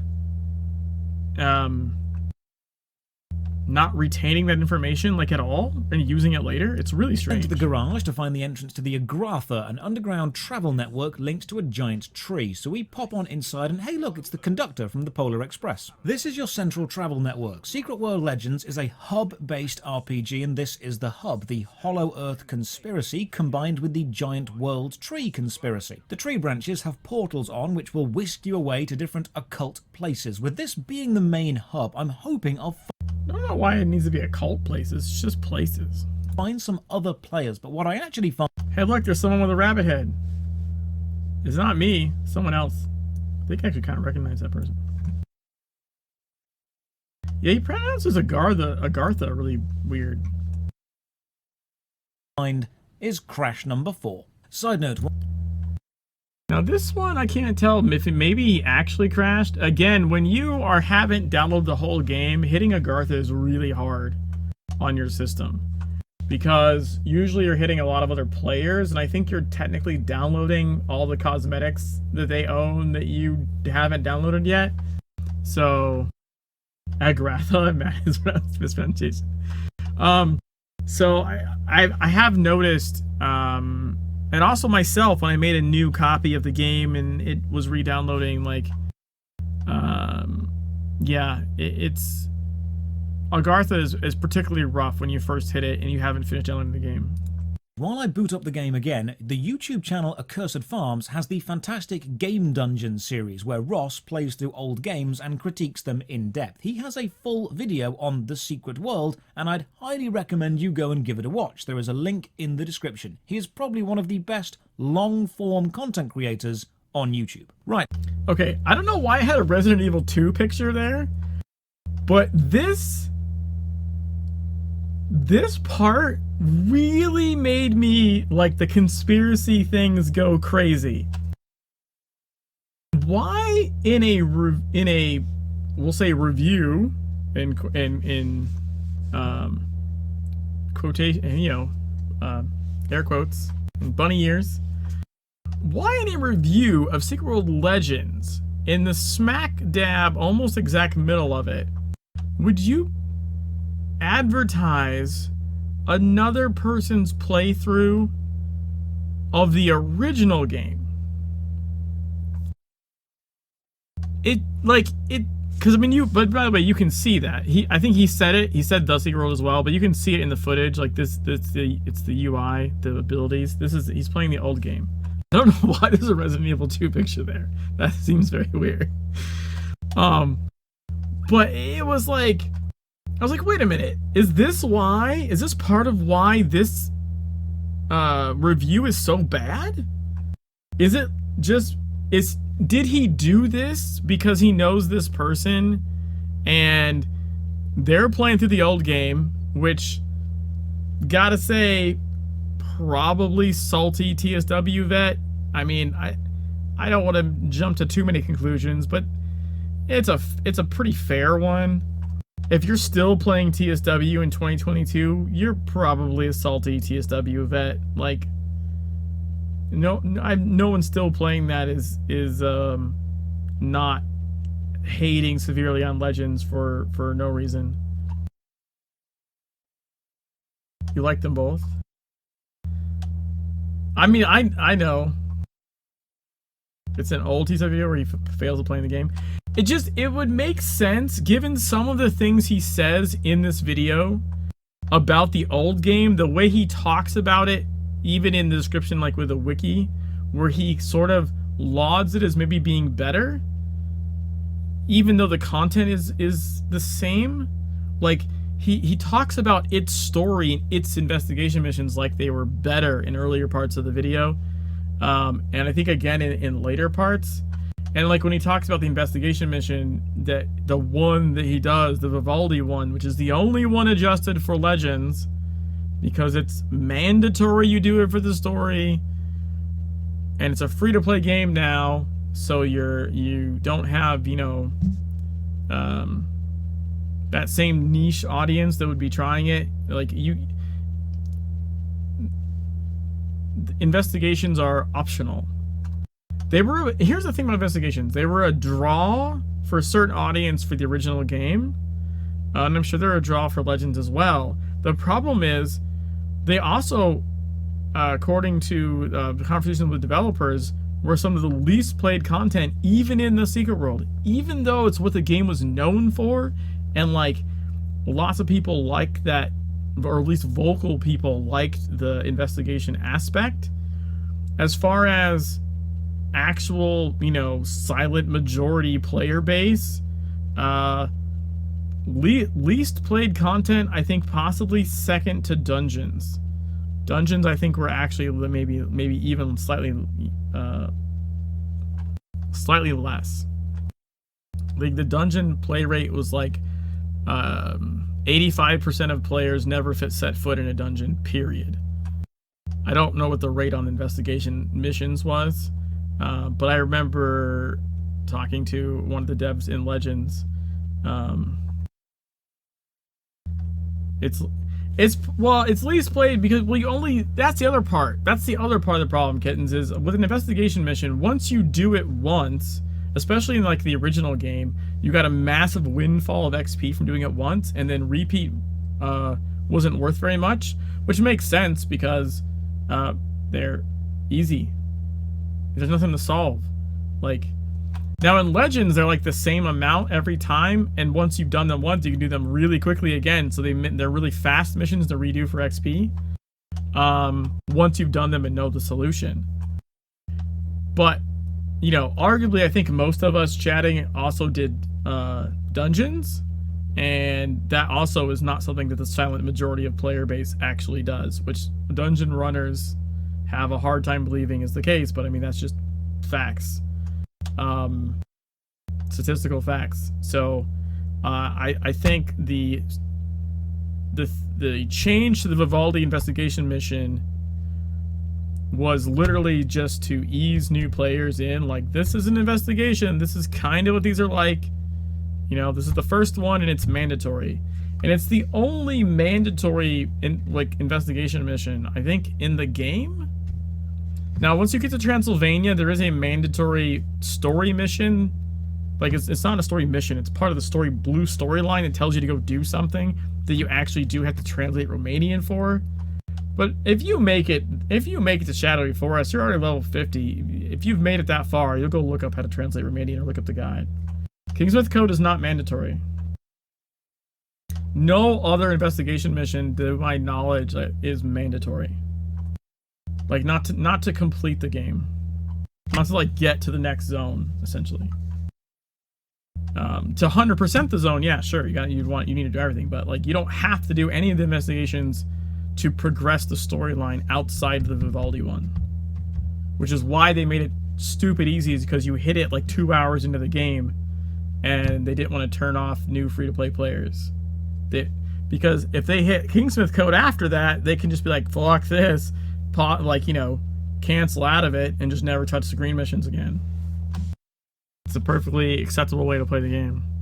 But anyways, yeah, I thought this was really odd. I thought it was really odd, and I feel like maybe this colored the review a bit, because there seems to be a fair bend in the whole thing about TSW kind of being, like, better, or somehow, like, even though he doesn't review even the same freaking game, like, I don't know, the way he talks about it just feels like there are some biases there. The best long-form content creators on YouTube. Right, we're back into the game in the world tree, and it crashes.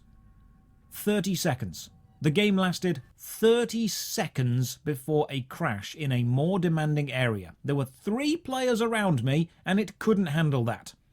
That's 5. So that's, again, he just makes random wild claims about why it's crashing.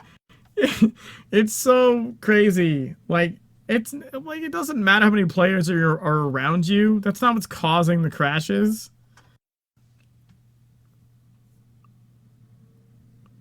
You can crash with no players around you. You've been doing it the whole time with no players around you. Why would you think this time is any different?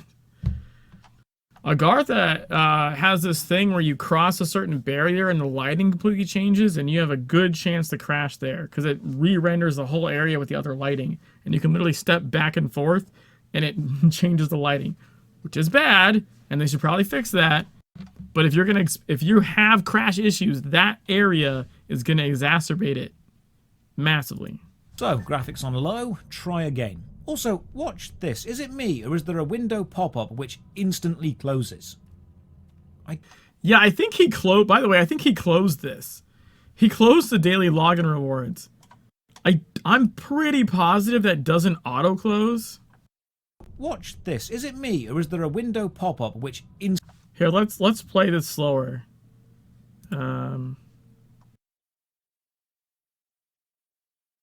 Instantly closes. You can see his mouse move, right? Like, his mouse moves.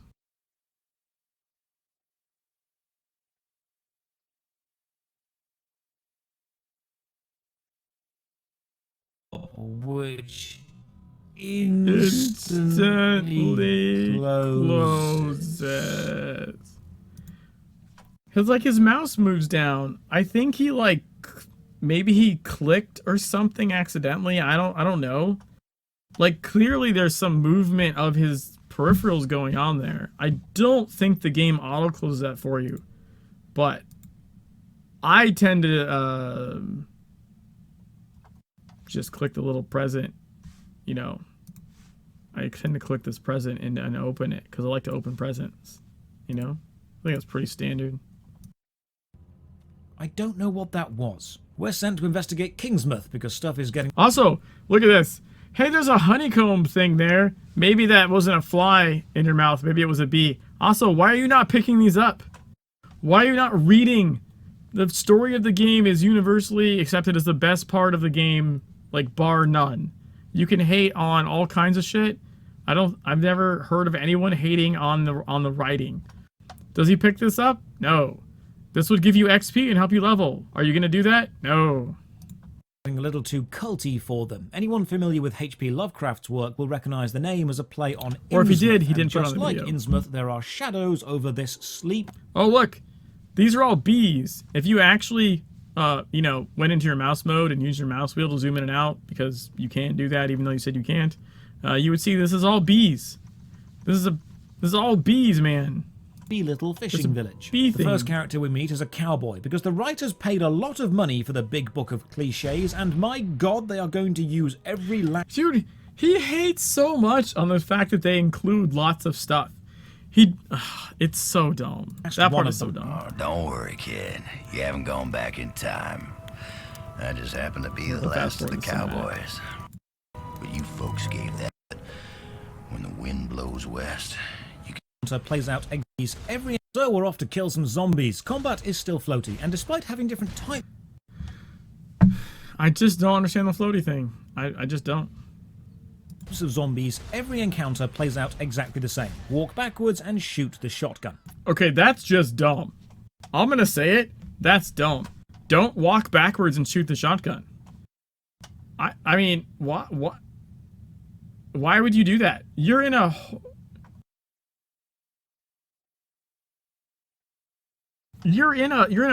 MMO and you're gonna constantly walk backwards? What? What makes you think that's a good idea? Mind you, I've seen this play in practice. I remember watching a new streamer that hadn't played the game before, and I think they had an assault rifle and were doing the same thing, and they walked backwards. And, like, they would kill, like, 5 zombies, and while walking backwards, like, walk back into another group of zombies, and they were perpetually in combat for, like, 15 minutes, because they just kept walking backwards into another group of creatures right as they were finally killing the other group of creatures. Like, it was insane. I'm like, do you people not understand circle strafing? Like, what? Also, this is worth pointing out. Backing up doesn't help you. They have range attacks. You actually can't move, like, you walk really slow backwards in this game, and you actually can't back up fast enough for them not to hit you. Like, it doesn't stop them from damaging you.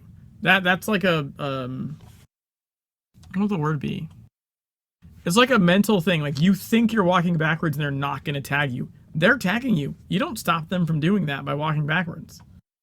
Now, if you really want to, like, line of sight them, you kite them around the car there, or you dodge roll through them, because you can do that.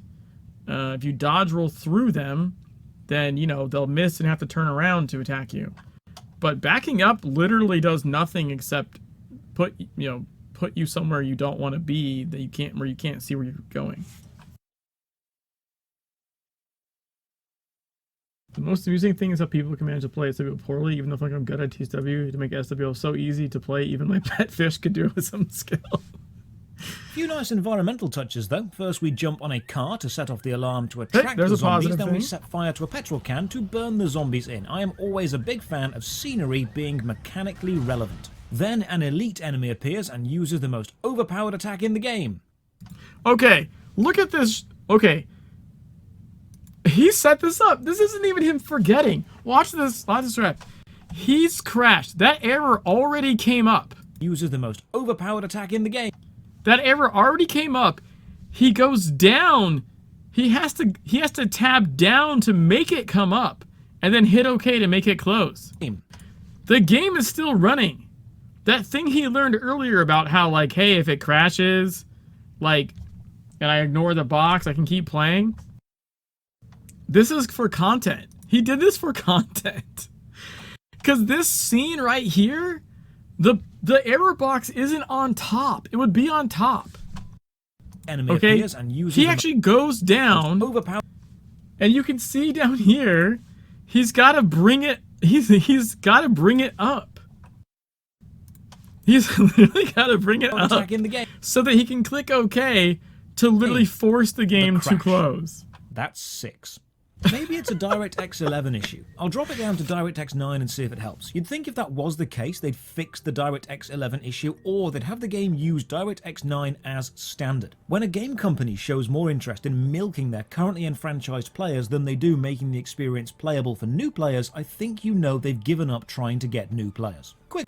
This is one of the dumbest things he says, possibly, in the whole video. Let's go over this again, okay? The statement here is so bizarre.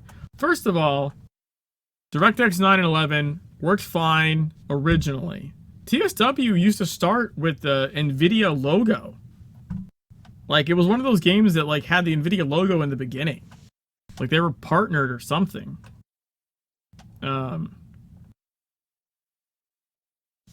NVIDIA has since I mean, in the original game, it supported the 3D vision, and you could play Secret World with the red and blue 3D glasses with 3D vision turned on and get that, like, faux 3D effect.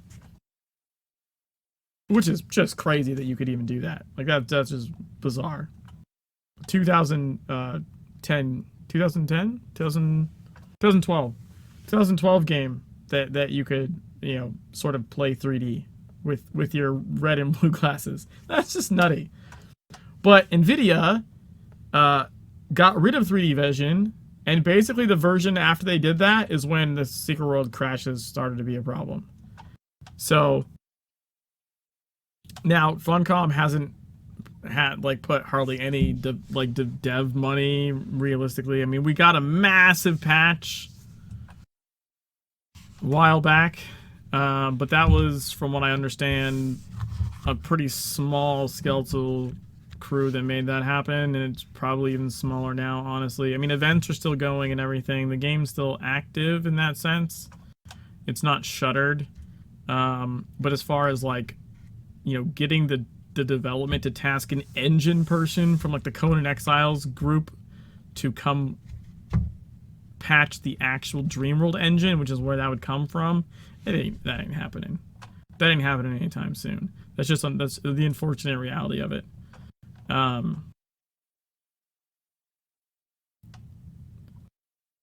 But yeah, again, just this statement here. When a game company shows more interest in milking their currently enfranchised players than they... Milking their currently enfranchised players. It's a free-to-play game. All the content is free. All the DLCs you had to buy in the original game are free.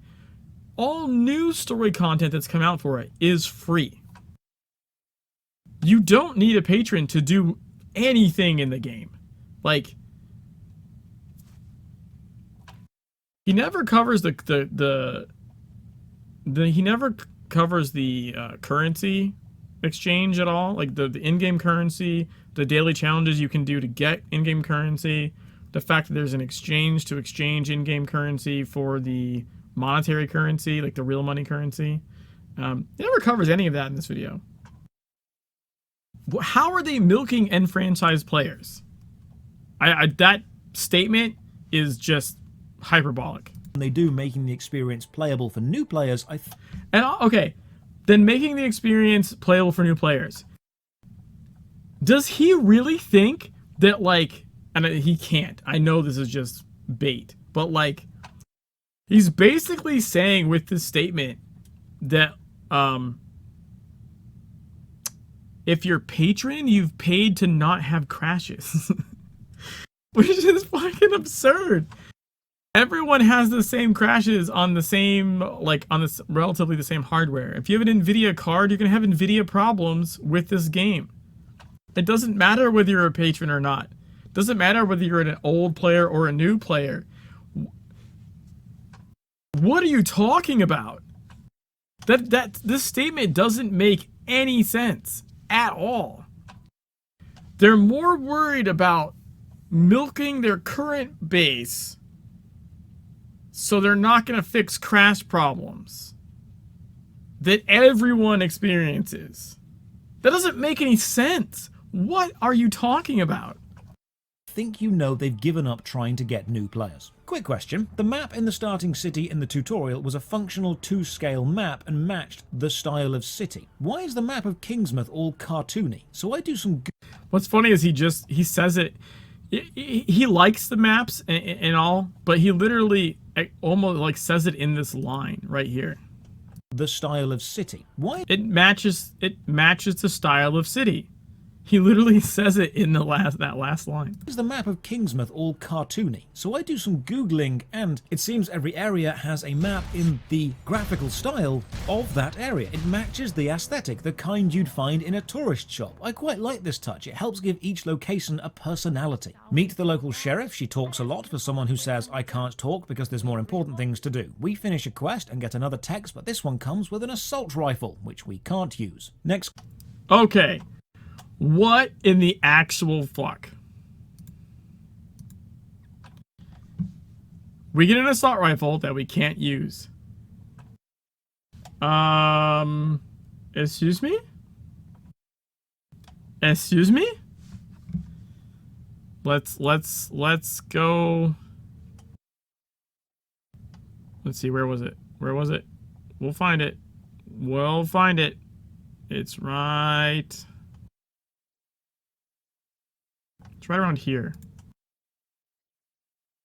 And upgrade UI is very clean, if slightly soulless. You place a weapon you want to upgrade into the box, then throw a load of crap weapons in as fodder, and they get destroyed to make the chosen one better. There's also... Oh, that's how that works? Really?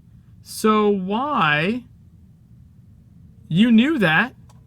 You knew that, in the tutorial when it did its job, and you seem to understand it at the time when you said how it works. So why in the fuck would you say that the assault rifle you got as a reward is useless when you could have upgraded your shotgun with it?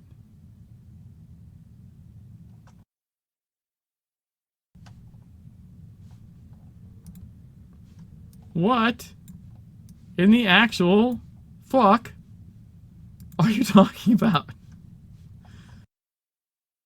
Can't use. Next quest, find surveillance cameras and set them up to monitor the local zombies. This means we need to look through a phone book to find businesses which might have surveillance cameras and then go and steal them. I like this. It's research and prep, which makes sense for what you're doing. Oh, that pop-up has happened again. Right, it's an advert for the monthly patron thing. I find a...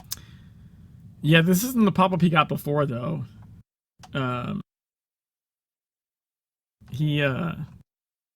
pop-up he missed was the login rewards, which he still hasn't gotten because you can see there's the daily login rewards. Like, he didn't even go over the daily login rewards because he never looked at them.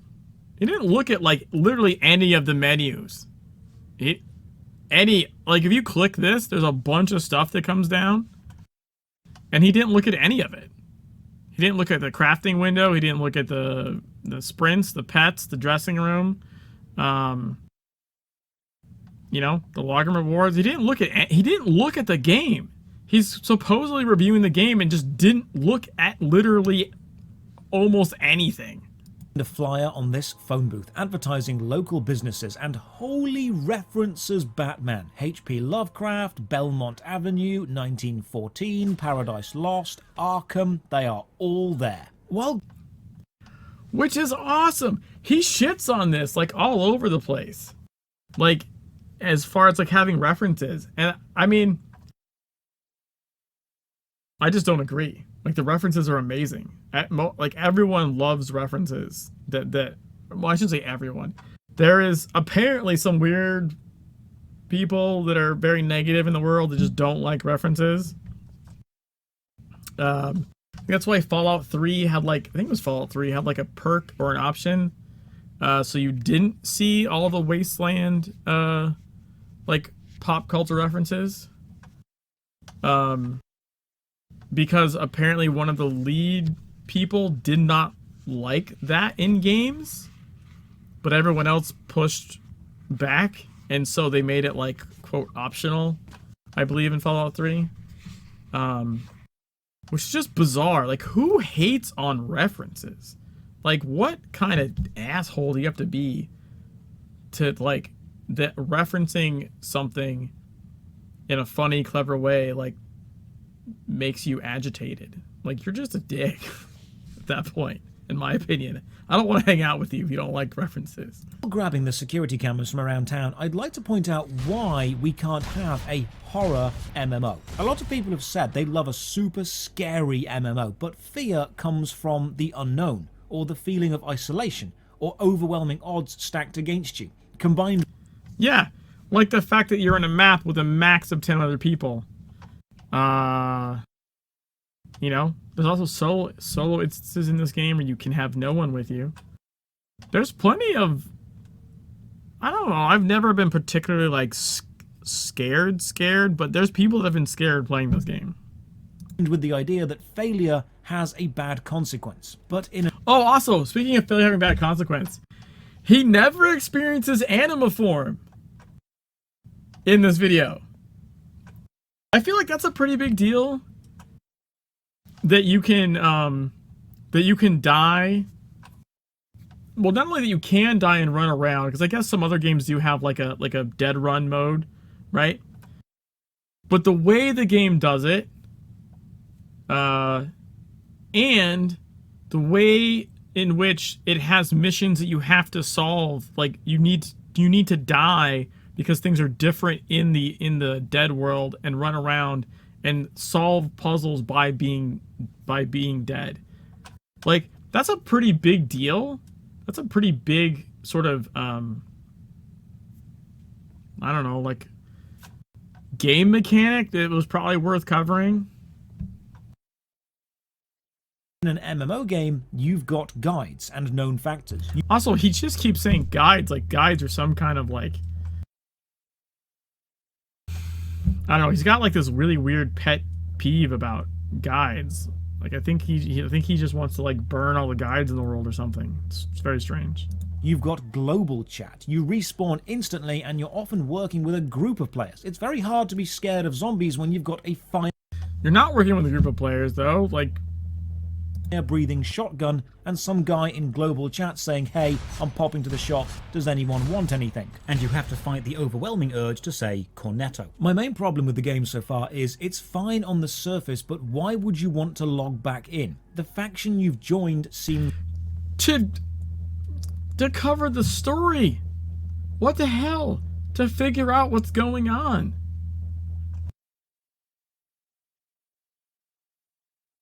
irrelevant. The graveyard dream seems forgotten. The fly into the mouth seems gone. The magical light powers all but forgotten and replaced with the power of shotgun.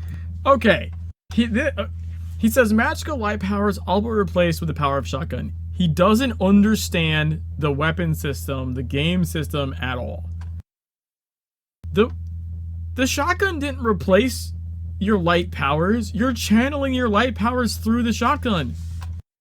That's why you have an energy bar. That when you use up, you have to use your basic attack because you're channeling your energy through this focus. It's not like you are a magic guy that has a regular shotgun. You are channeling your stuff through whatever weapon you pick, whatever class you pick. You're channeling your, what did he call it? Like light bulb power or whatever. Through your focus. It's just a focus. Jesus Christ. Like you're not running around picking up ammo for your shotgun, right? Like you would think you would complain about infinite ammo or something. It's energy, because it's your energy. Holy shit. power of shotgun. Like, what a... If you just read anything of the game, like read any of it, like open the ability window and read that stuff, you know, paid attention to any of what the game was saying at any point in time, you would understand. And this is, by the way, this is another reason I think shotgun was a big miss. If he had played like Elemental or Blood, or well, maybe Blood would have thrown him a loop a different way, or Chaos or something. One of the more magic ones that he probably was more familiar with from other fantasy MMOs of that like style. Maybe he would have gathered it, you know, because I think at that point you wouldn't be like, oh, my Chaos disc is killing everything. He'd know, or you know what I mean? Or my Elemental gadget is, no, he'd be throwing fireballs. It's this mental disconnect because he can't separate the fact that the shotgun is not, he's not just holding a regular shotgun. He's channeling his shit through the shotgun. He's like complete lack of understanding.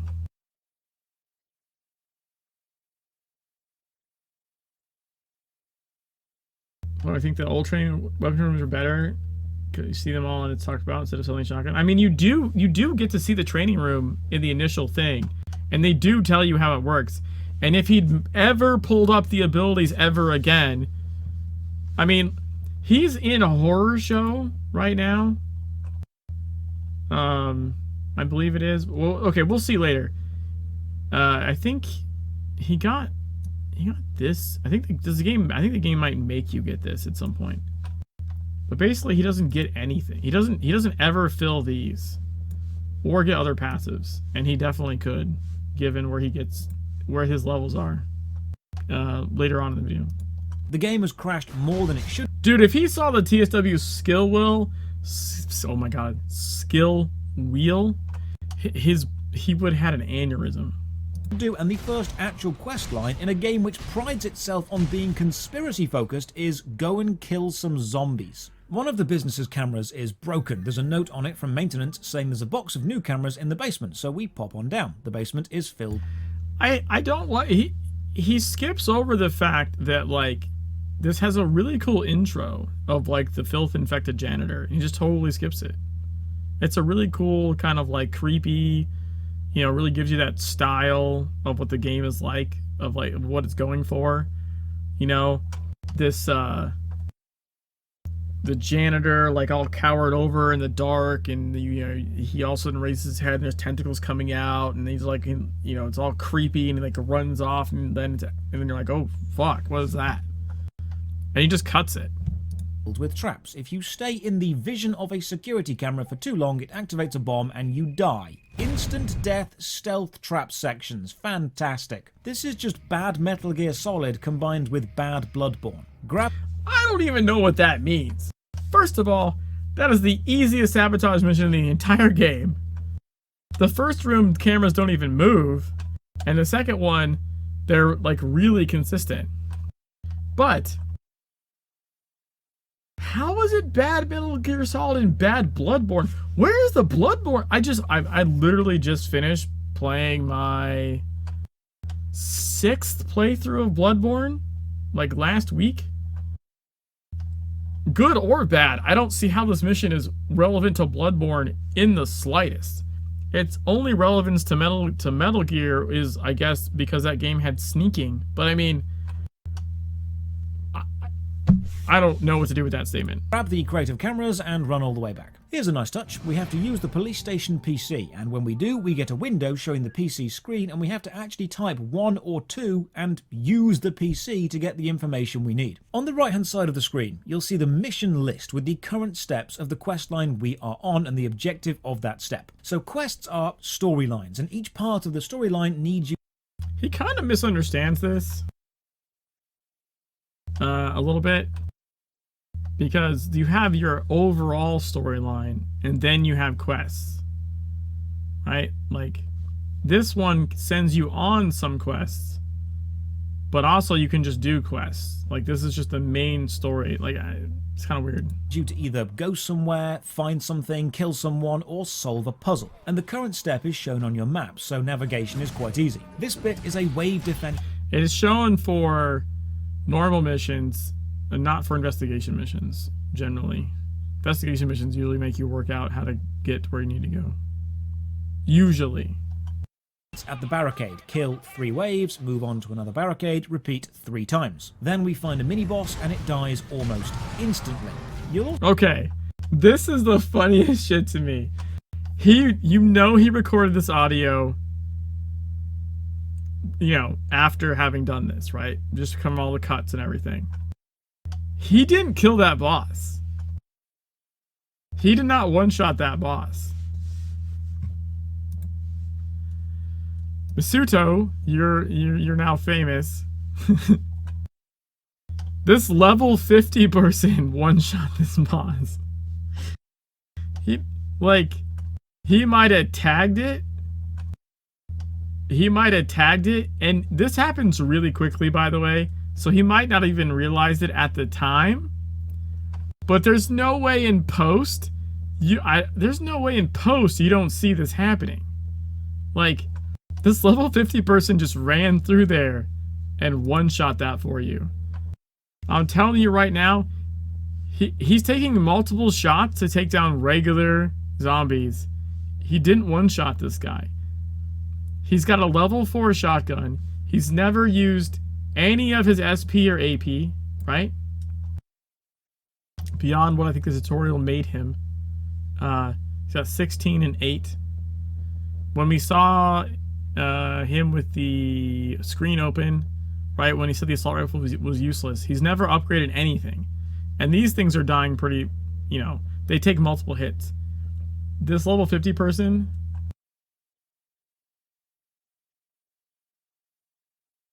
to be fair, he might have recorded the voiceover and then found the clips to go with it without looking at it closely. I don't think that, I mean, I thought about that, Tomlinson, and that's, but it doesn't make sense given that he's referencing in the voiceover what he's watching.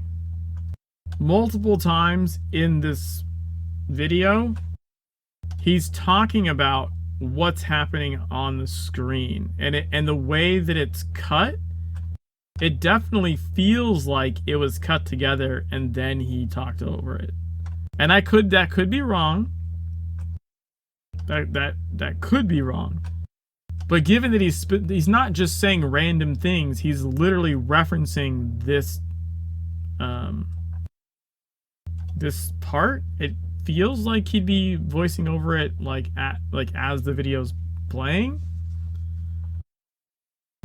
But I'll definitely, you know, I can't say for sure, but I will say this: even if that's the case, you know, you're like, the video's getting cuts. Like, you're looking at this.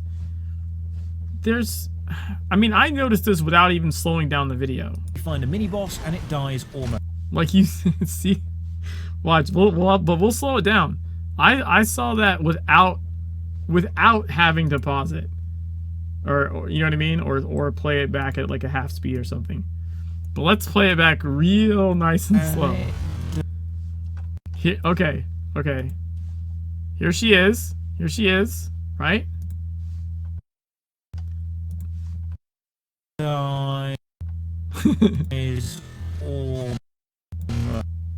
I think there's like a sword attack that happens for like a split second. I'm surprised he even got credit. And it dies. Well, I mean, whatever it does, it happens super quick, because if you're super high level and you kill something with your hit, like, the weapon animation cancels as soon as the thing dies, right? Because you come out of combat, you like put it away. So whatever, but I swear it looked at first like maybe it was a sword, but it could have been something else. Boss and it dies. But yeah, the level 50 person runs in, smacks it. Oh, there it is. There it is. That was definitely a sword attack. You also see this is. That was definitely a sword attack. Because it did, right? It's this one. Spinny. Pretty sure that's the sword one. Which one is that? I don't use it. Because usually just Supreme Harmony or I'm using Blizzard. Anyways, yeah. I'm pretty sure that's Sword.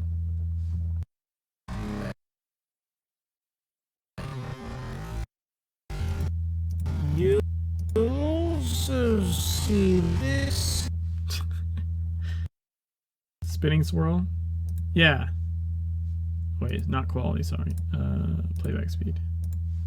So yeah, they're like, oh, this boss goes down like one shot. Like, dude, this level 50 person just ran through and tagged it for you. Like, come on, man. Find a mini boss and it dies almost instantly.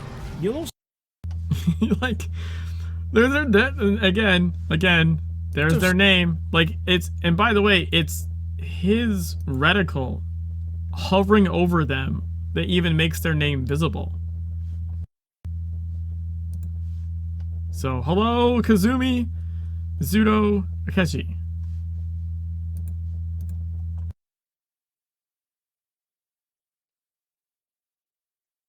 see this is step 2 out of 22 on the current storyline, so we have a hell of a lot of Kill X or Collect X left to go on this map. Chat. Okay. So...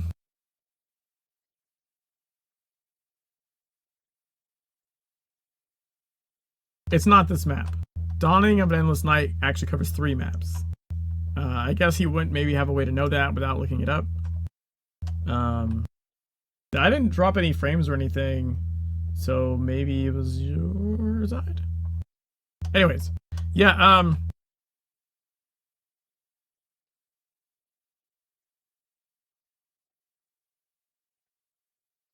To Norma, a stereotypical southern lady with a shotgun, kinda...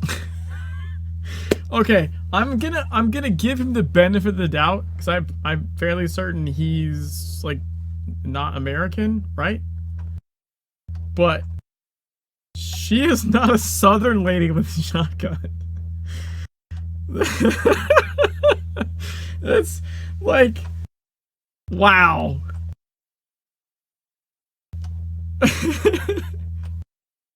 You're in Maine. You're... it's so... But I mean, look. Americans are shit at accents and other languages in general. I know I am. But I feel like if you've seen a movie in South of Canada... I feel like if you've seen a movie... He's already talked to Boone. How is she Southern? I feel like if you've seen a movie, you at least know like a Southern drawl sounds like. Like a female Southern accent. You know what I mean? Maybe you can't place her accent, right? Maine is fairly, you know, especially if you're not... I mean, I don't know. I think honestly there's a lot of American people are stupid and wouldn't necessarily be able to place a Maine accent just by hearing it. There's other ones that are more iconic, I think, for sure. Or that more people would know. But I feel like the Southern one is so iconic and is so represented in so many movies and media that it feels really weird to misidentify an accent you might not know for Southern. It's just... But again, you know, it might be an unfair criticism. It just thought it was funny that he calls Norma Southern. There's anything but no fucks left to give. She needs us to defend her house by fighting off 4 waves of zombies from 4 fences around the area. And then once we've done that, we need to go and kill 4 dry zombies, 4 wet zombies, 4 slow zombies, and 4 fast zombies, with each type being found in one of 4 locations around the town. Right, this is filler. You know this is filler. You avoid calling yourself an MMO, but then you use the exact things MMOs are disliked for. Why would you make such an effort to move away from the descriptor of MMO toward... Well, see, the thing about this is, like, again, he hasn't done, I guess, any research at all. I mean, that's pretty obvious on the game, because it's not called an MMO because it's not massively multiplayer. That's why they called it Shared World RPG, because the instances are much smaller. Instead of 100 people in the Kingsmouth map with you, you have a max of 10 people with you. how would you call that an MMO? It's not massively multiplayer, right? It's more than co-op, but it's not massive. It's intended that Agartha, I think, can hold 100 people. I think the hubs hold like 40. You can gather in Agartha, you can meet up with people and talk, and you can venture out into the zones in small groups. Assuming you want to group at all, and don't just want to like go roll through it on your own. But it's explicitly not massive multiplayer. It's not MMO because that would be a falsehood. Same kind of quest in every single player RPG I've ever played too, so what the fuck he's just shitting? He probably is shitting on Skyrim too. But again, yeah, it's every game. Every game. Like, you know, you get multiple parts, you bring it back, you put it on the fire, and then you go kill, like, you find out about the blue ones. It's a standard quest type, but it isn't a kill quest. It's a get player to go out of their way to this place while pretending to be a kill quest. Yeah.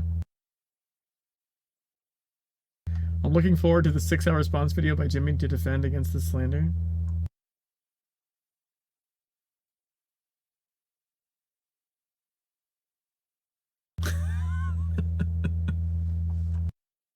What are you talking? I missed what you're talking about, kittens. Story-driven RPG, but they'd add in the worst elements of MMO design.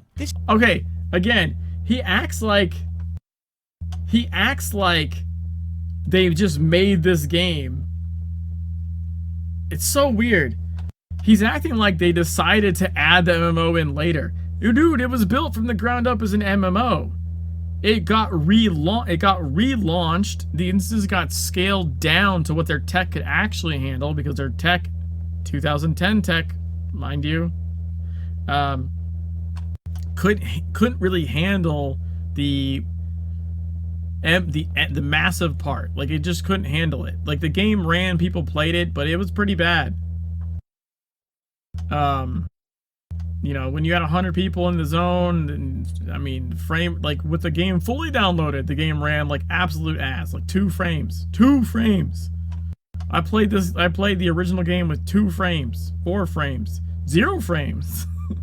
Like, the game engine itself could not handle what the designers tried to make it do. So when they relaunched, for a multitude of reasons, some of them financial, some of them not. Although I think I would say the main reason is financial. Nothing makes anything move except money. The main reason was the game just wasn't making money.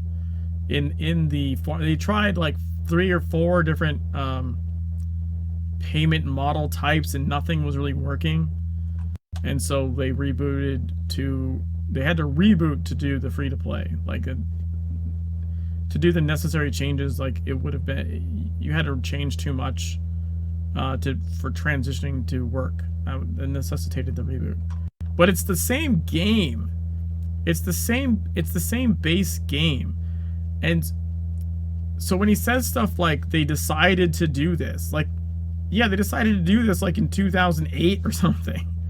This is exactly the type of stuff you don't need to do anymore. Combat isn't fun or interesting enough to carry this. Killing 12 zombies isn't great if killing 1 zombie isn't great.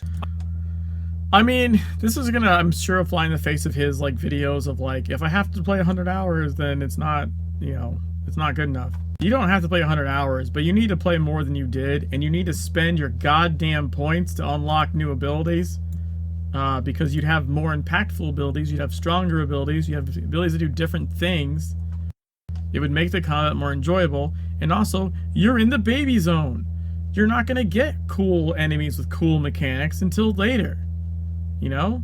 Like, you get enemies, even open playfield enemies, that have way more mechanics and are, or can be if you don't overlevel them, complicated to deal with.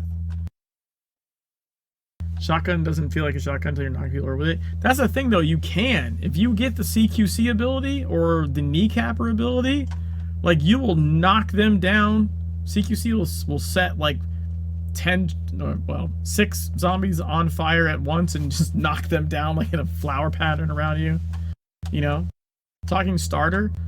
Well, and the thing is, like, for a starter, again, it's not it's a shotgun, but you're channeling your energy for it, and you're like level nothing is weak as shit.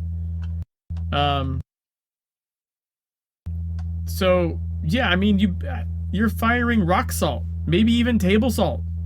Like, of course it's not moving them. Like, you suck. Like, why would you, like, that expectation is only because the gun is the focus of the magic and not something else.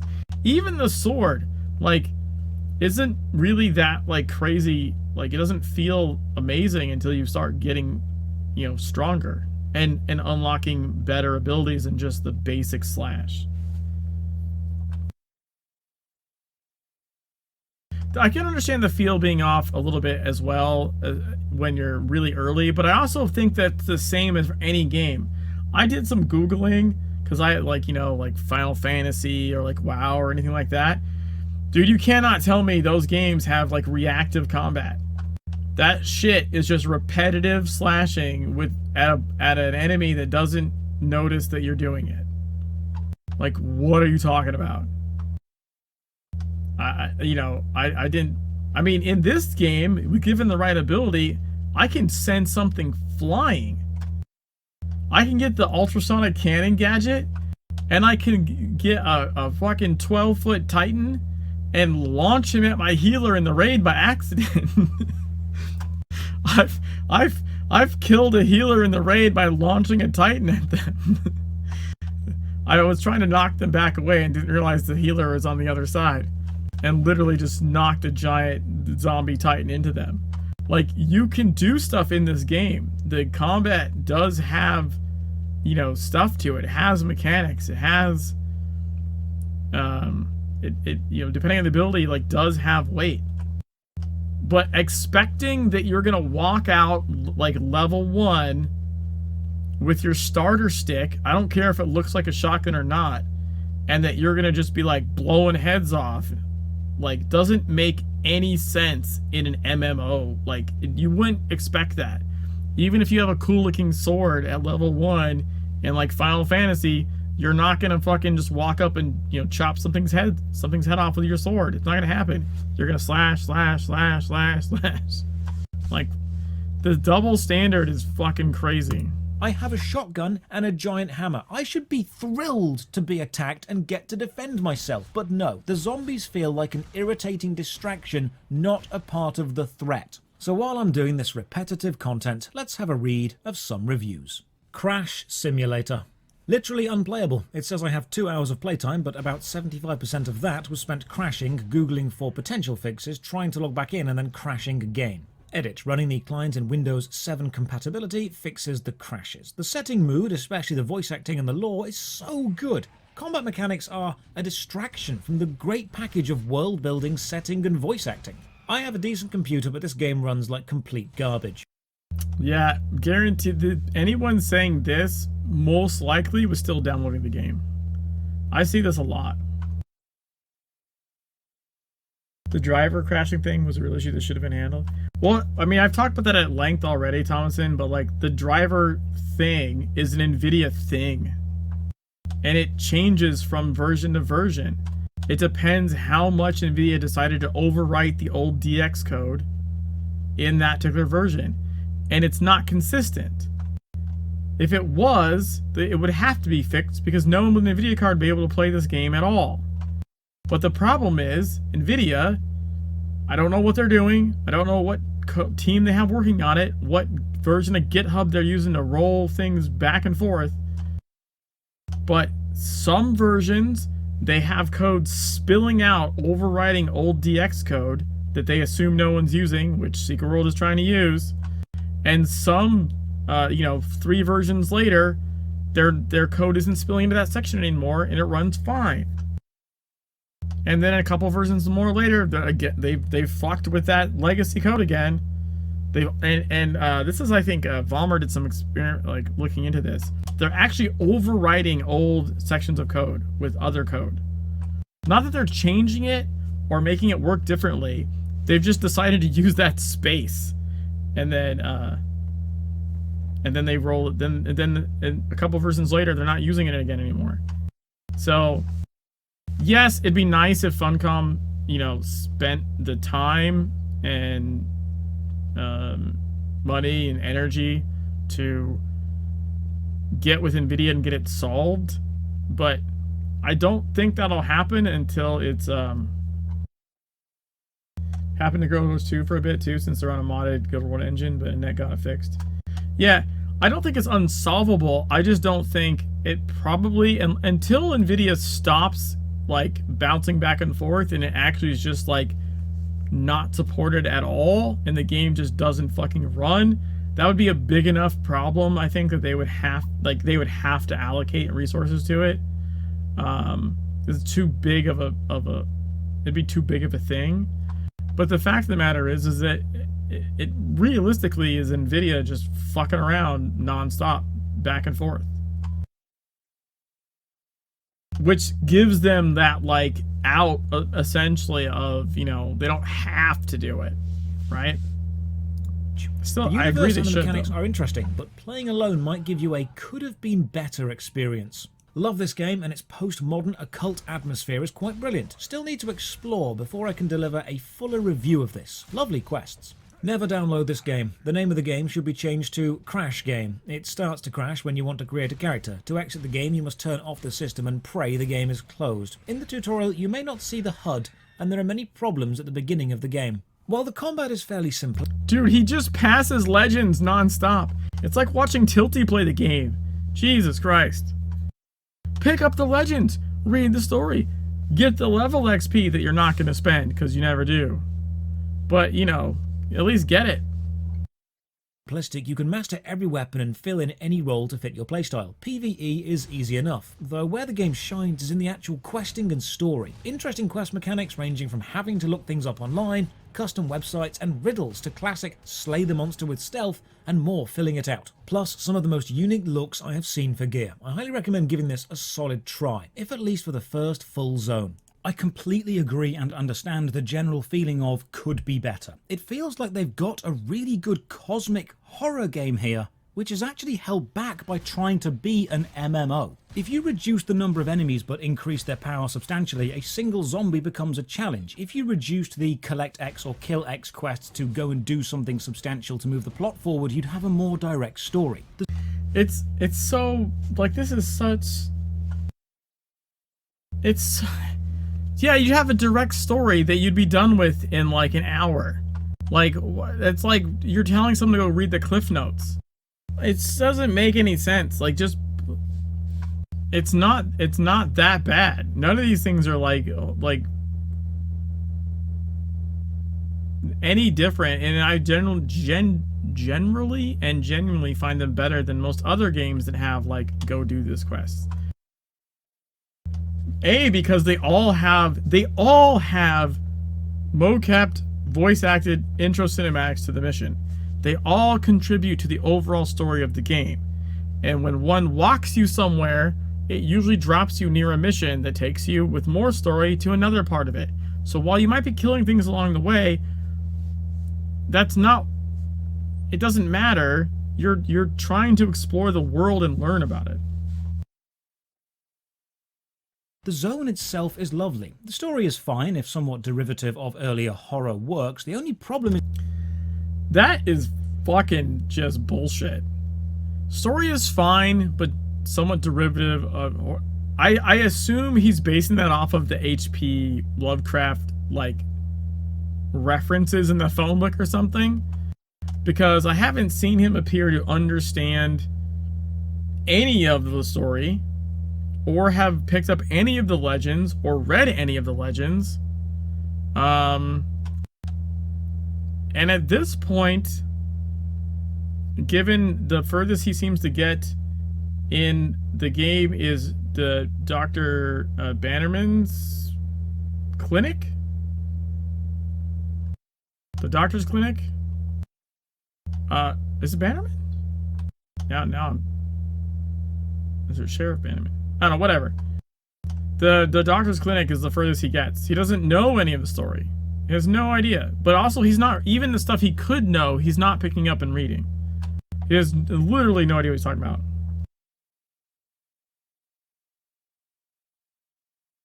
As the online game aspect seems to be actively harming what this game could really be. The worst part of this Lovecraftian investigation-based conspiracy MMO is the fact that it's an MMO. Except that it's not. It's a shared world RPG. You covered that in the earlier part of the video. It's actually not an MMO anymore. Because it's not massive. That's why it's shared world.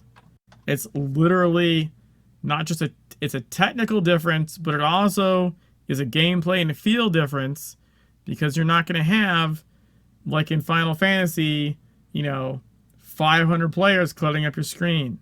It's not going to happen. In this entire map, you're going to have a soft cap of 10 people and a hard cap of 13. Meaning generally only 10, but if you're like I think if you make a raid, which is 10 people, like there's a little wiggle room where someone else could be running around while you have your raid in here as well. Like, but yeah, like the entire map, 10 people. It's just not the same experience. Gone on at length about the importance of your opening section in any game, how players won't get to your 100-hour in amazing dungeon if they don't have a great time for the first 5 hours. He didn't make it to level 10 where he could have done the first dungeon, which is just like level 10, which I believe level 10 is about 5 steps out the door of the doctor's office. Like you're level 9 by then, you got to do like almost nothing, and then you're level 10, and then you could have gone and done Polaris, arguably one of the best dungeons. It was the flagship dungeon when the game came out. That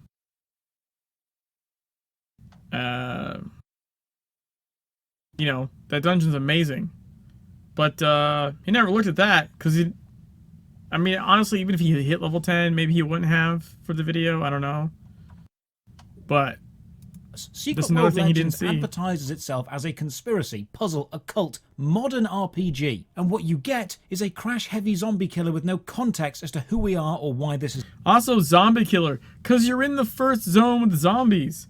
Like, you literally don't make it to... And actually, this is a common problem, because the game is so large. Because the game is so large, and the story is so big...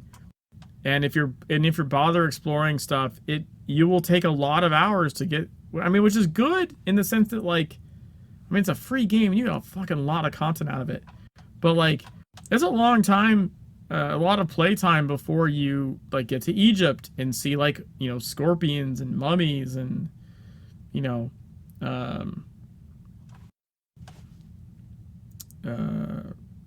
can't think of what the cultists and all that stuff, right? And then from there to Transylvania and seeing werewolves and vampires and all that, and then you get to Tokyo and have Tokyo, myths and legends, because they're the regional myths and legends in each place. It takes a while to get to that. It's worth knowing it's there though.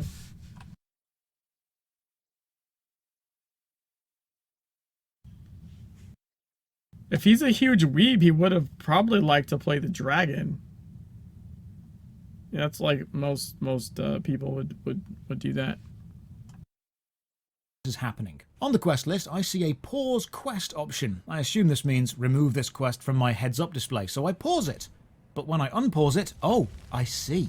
It actually means remove all progress I've made from this step. Fantastic. This is... Why would pause just remove it from your HUD? One, I don't get that preconceived notion. But two, that's pretty common that when you pause a mission, it resets in a certain space. That's common in other games. I'm pretty sure. I've played other games, even single player games. You know what I mean? If you only get partway through doing something, it's really common for it to set you back at the beginning of a specific step. And in this game, the tiers are very clearly called out. You can see what tier you're on. I don't think that's anything like crazy new or not done in other spaces. Killed 4 types of 4 zombie, but now I need to go and do it all over again because pause doesn't mean pause. Investigate. It did mean pause. It paused the mission. Just reset your kill counter. Again, it's not, you know, it's not reinventing the wheel. Some fires, kill 8 cultists, then get shouted at that I'm leaving the mission area. I have 10 seconds to return. But it doesn't mean the main quest mission. It means this randomly happening mission that I've stumbled into. But the warning doesn't mention which mission. Whenever you do stumble into a random mission, you'll hear a computer voice tell you, Additional assignment received. Initializing. I'm not sure where I'm hearing that from. The game made such a show of giving me a phone because it's a mechanic and it wanted to have a realistic explanation of how it happens, but now we can just hear magical Illuminati lady whenever she decides, oh, there's more stuff to kill. Like, yeah, it's your phone. It's literally your phone. When you pick up the phone in the training room, that same lady, magical lady, says initializing the phone. Like, that's literally your phone. That's like Siri, right? That's not a hard concept. The amount of times in this video that he knows something and then later proceeds as if he never learned that thing, even though he seemed to understand it at the time, is insane. Just insane. My guy. It is the phone. What's funny is, like, it would make more sense if he didn't talk about the phone in this clip here. But he literally says, he talks about the phone and somehow doesn't realize that, like, the magical lady is the phone.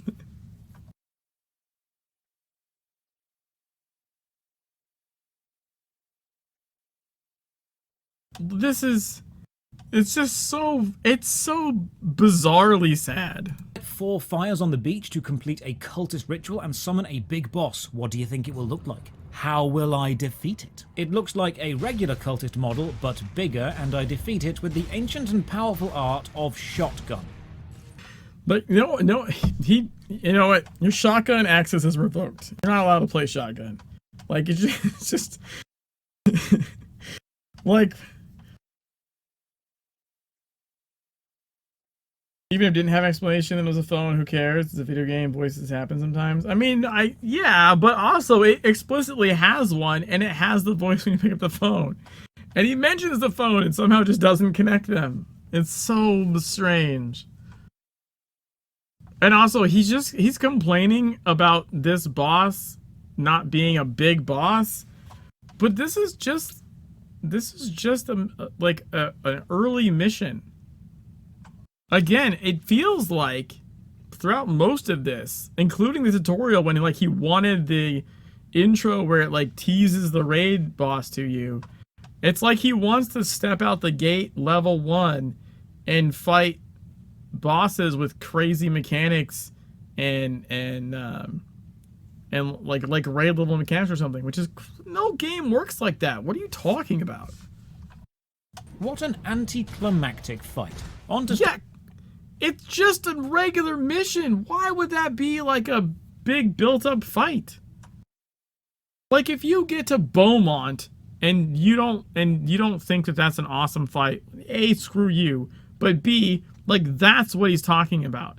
He's wanting like a Beaumont fight, but why he's wanting a Beaumont fight at, like, you know, intro to the game level, I don't understand.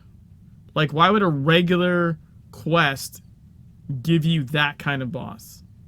Step 3 of 22, investigate the boat, the Lady Margaret. At least the game hasn't crashed in a while. Silver lining and all that. On the boat, find the captain. They've been very slightly zombified, so we fix this with liberal application of gun to the face, and they drop a note. He got really low there.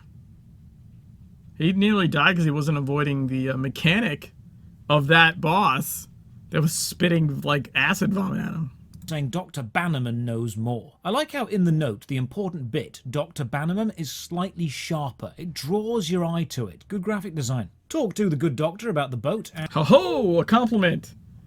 Pop the champagne. and nothing happens. Okay, so here's one weird thing.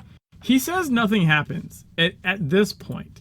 But at this point, and this might just be a voiceover thing, the timer's still going. It tells you to listen to him. Like, you can't do anything until that's done anyways. The quest doesn't update. He gives me no leads, no info. The journal tells me talk to the doctor until I get more info. But when I interact with him... So then, now he should be able to click again. But I think the problem here might be he left this open. I have seen this bug. This is like a legitimate issue. But I think it's because you left it open and didn't just like move around. The option to discuss the Lady Margaret boat is grayed out. There's nothing I can click. Yeah, he just stays in this mode. It's kind of weird. Like you would think you would just kind of like jiggle around like your actual character a little bit and then see if you could click it again. I'm pretty sure the fix for this actually is you just like run away like a couple feet and run back. It's a legitimate issue. It has... Did he say he crashed here? I don't... Maybe he didn't. I don't remember. This can happen. I know spawning into the game next to characters can cause problems like this. But I think this one might just have an issue anyway. There's an item on the desk, but that's for a side quest. Why can't I progress? What am I meant to do here? Hang on. Maybe this is one of the puzzles. Maybe the game won't just give me everything. Maybe it's given me everything I need already. I need to think. He just goes off the rails here. The flyer on the phone booth from earlier.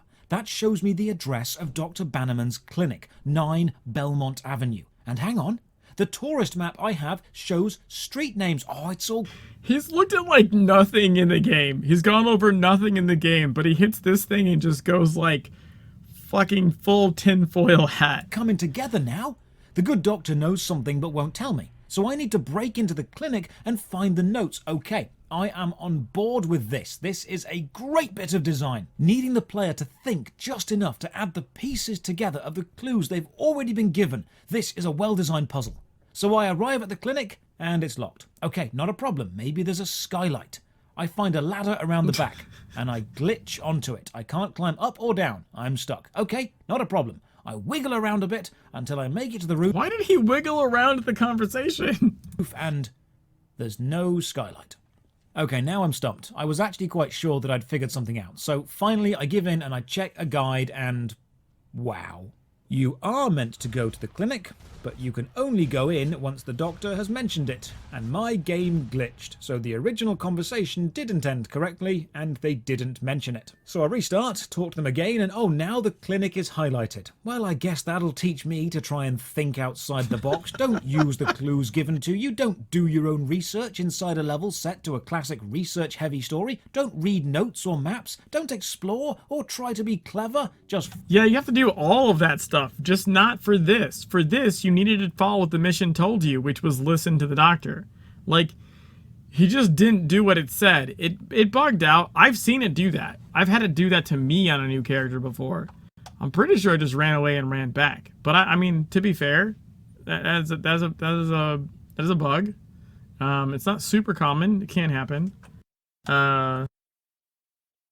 But yeah, all the stuff he wanted to do, you definitely do. I mean, all you have to do, if he ran Kingsmith code, Jesus Christ. Or worse, digging deeper. Like, holy crap. You would have seen a whole different level of hostility.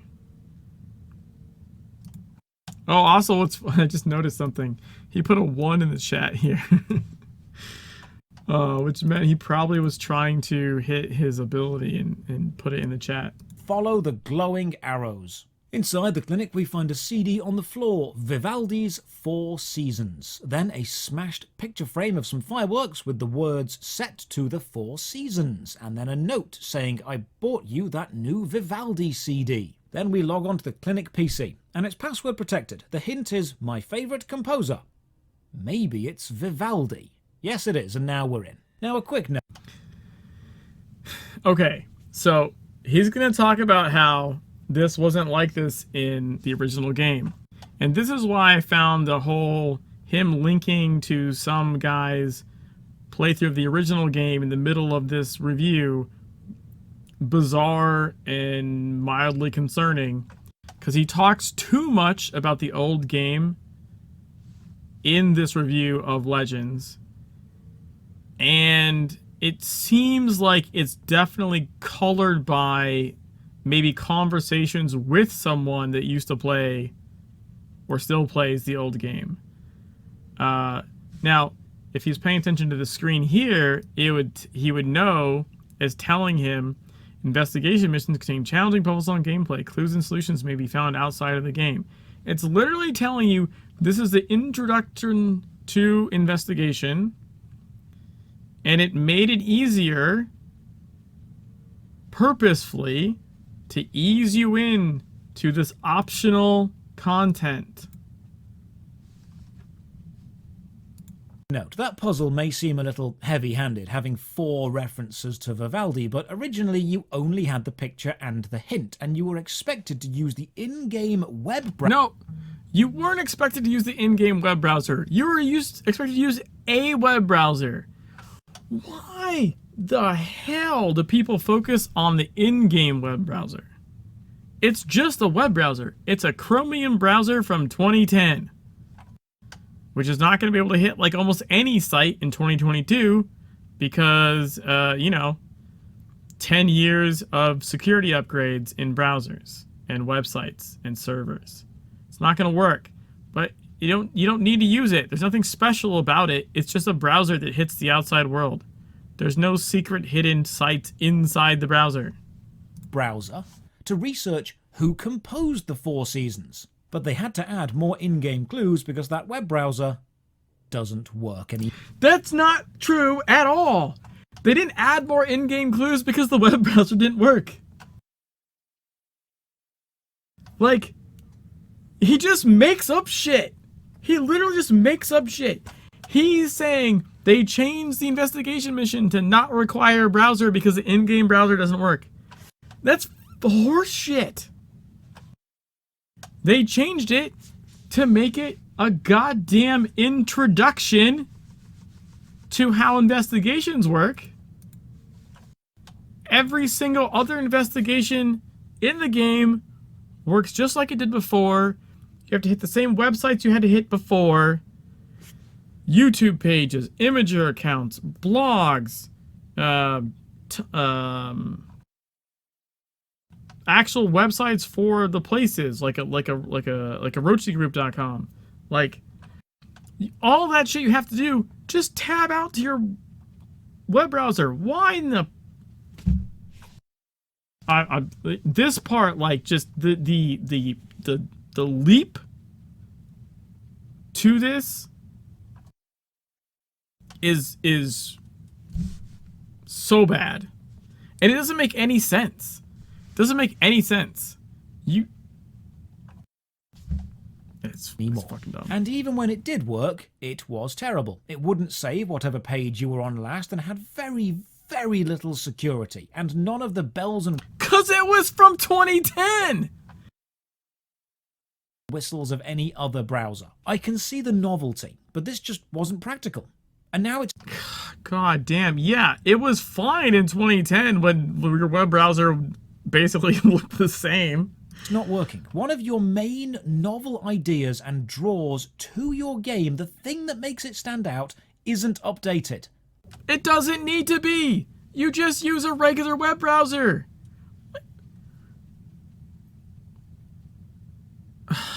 That is a major sign of a dying game. The clinic records go on to speak of Derek and Lawrence. I need to go... Okay, I want to point something out here. He leveled up. I think he's level 9 now, if I'm not mistaken. He's not level 10 or he would have gotten a pop-up. Look at this. Look at this. 29 skill points. 15 ability points.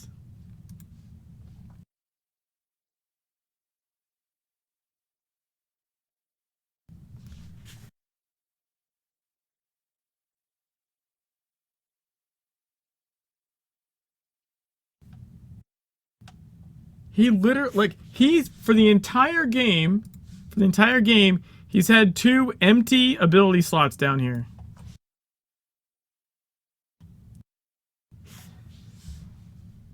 15 AP would get you... well, he potentially 2 abilities. I don't think 3, because the first 5-point I think is already bought. So either a 5-point and a 10-point, or 2 5-points, I think.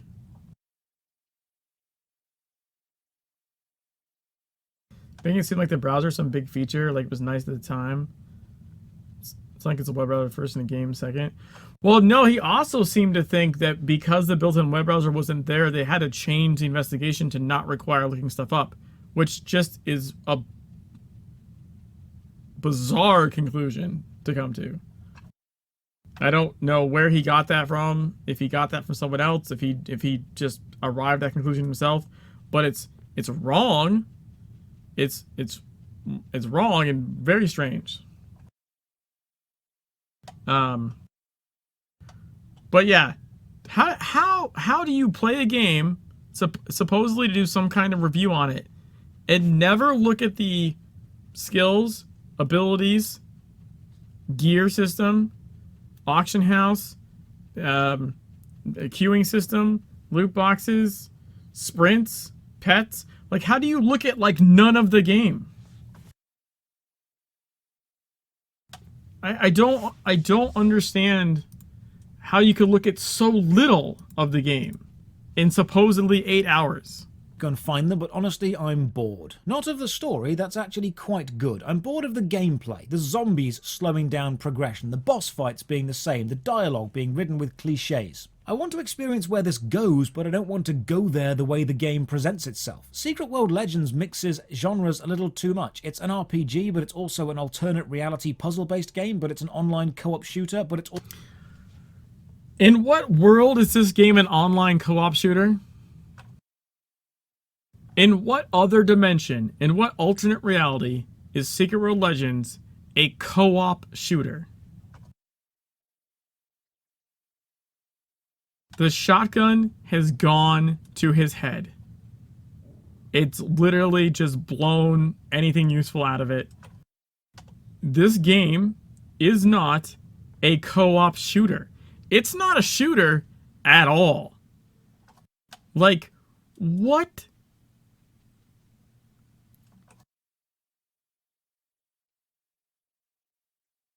Reviewers should be banned for picking gun? Yes. Did you...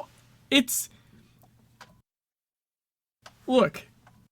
World of Warcraft has a blunderbuss. Is World of Warcraft a co-op shooter? Is that what we're saying now? Like, what the actual fuck is going on? Why?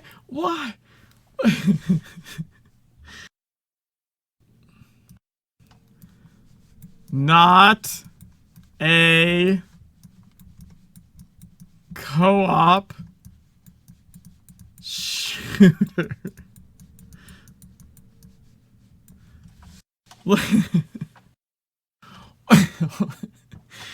It's such a bizarre and, like, obviously horribly wrong thing. What the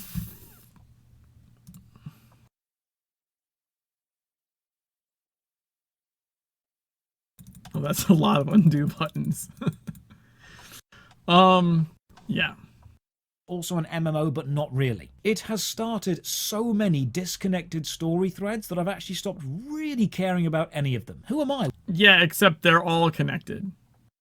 They're literally all connected. What was the fly? What did the Illuminati... It's a bee! You goddamn it! It's a bee! It's a bee! You just had to watch the video and pay attention, or pick up the legends, or read anything in the game to realize that you get called a bee. It's the buzzing communicates to you. The animal wells are bees. It's a bee. It's a bee. It's a goddamn bee. You want with me? Who was the doctor? What was the RPG dream? Why are there so many cultists? It's story overlap, and I feel that I don't know why I'm doing what I'm doing. What cultists? Wait, is he saying he doesn't know why he was the blue flame cultist? He didn't read the mission turn-in. It literally tells you in that mission turn-in about the cultists. They're literally basically just dead magic users that rose. Because Kingsmith is an Illuminati hold, like, what's the word? Stronghold, like, since forever. So there's lots of former magic user people that are dead. And when everyone rose from the dead, those guys rose from the dead as zombies with magic powers. It fucking says that in the mission turn-in. Or the mission text. Like, it says that. That shit's not hard to come across. You literally just didn't read where the cultist zombies were coming from. There's some stuff in this game that takes a while to figure out. You get way further in the game before you piece together all the information. Like, that's part of the fun of the game. But that's not one of them. You know, it's very straightforward why there's cultist zombies.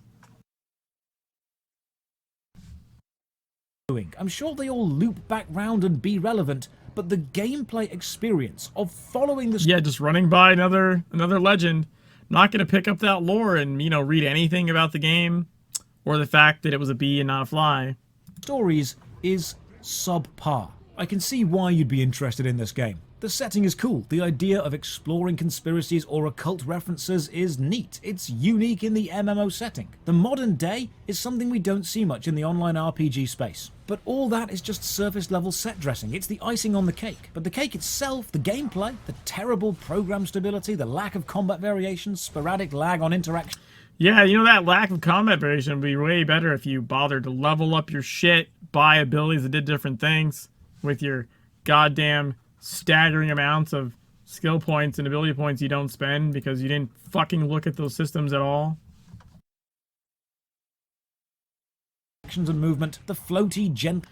And here he is just walking backwards fighting again. Generic feeling of every encounter. It's just not good. The mechanics of this game do not do the environments and the overall design of the game justice.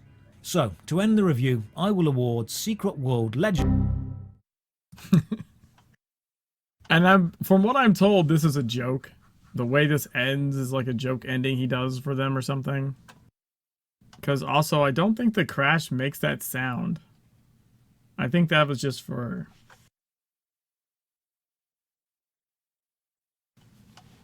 just for the end of the video. Oh, I forgot to play. I had a clip for when he was talking shit about Geary. This would be here. So okay, to kind of wrap this up. No, I'm not saying he usually ends the reviews with a crash. That's not what I was getting at. Someone in the Discord said that he tends to end reviews in like a tongue-in-cheek way or something, I guess. I don't know. I haven't watched enough of them. Nor do I plan to.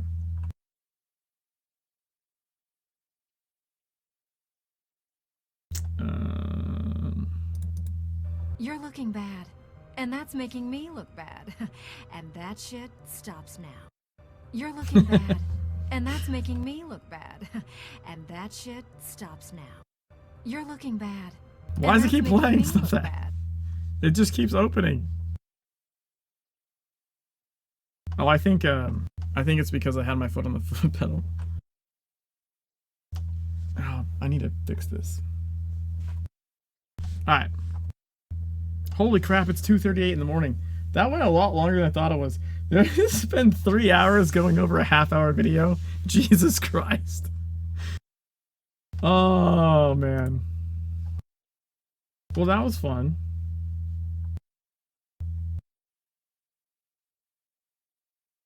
Welcome to the QBL offices. He did really well with the Guild War 2 video and MMOs to Try video. I think he's just really into very MMOs. Yeah, I don't know. 3 hours well spent. I don't know about that. I'm just lucky my kids have a 2-hour delay. I think it just seems weird. Like, why would you put? Okay, but let me put it this way: if you were doing like a review of Guild Wars 2, why in the middle of your review would you like promote a playthrough of Guild Wars 1 by someone else in the middle of your Guild Wars 2 review? It just seemed weird that like he promoted the Secret World playthrough by someone else in the middle of his Secret World Legends review. It just seemed odd. And the amount of stuff that he referenced from the old game without really understanding what changed between the two of them. And it seemed to have a very slanted bias towards the old game. Like, the video he recommends is 7 years old. Jesus Christ. I mean, I don't know, maybe he talks to that guy or something. I have no idea. I don't know why he would put that in there. You know what I mean? Like, why would he direct you to some other video? Even if it doesn't, that doesn't make sense to me. Or if he doesn't know them, why is he pointing people towards the old game at all? Like, it doesn't make any sense either. But the idea that like the investigation mission for Vivaldi was good in the original game, but is bad in the new game because they had to put the clues there because the web browser is broken. Like, that sounds like fucking TSW vet conspiracy shit. Which isn't, I mean, none of it's true, but that sounds like a toxic old player. It's an elite video where someone plays TSW by spamming AoE sword builders while complaining about the combat. Yeah. I mean,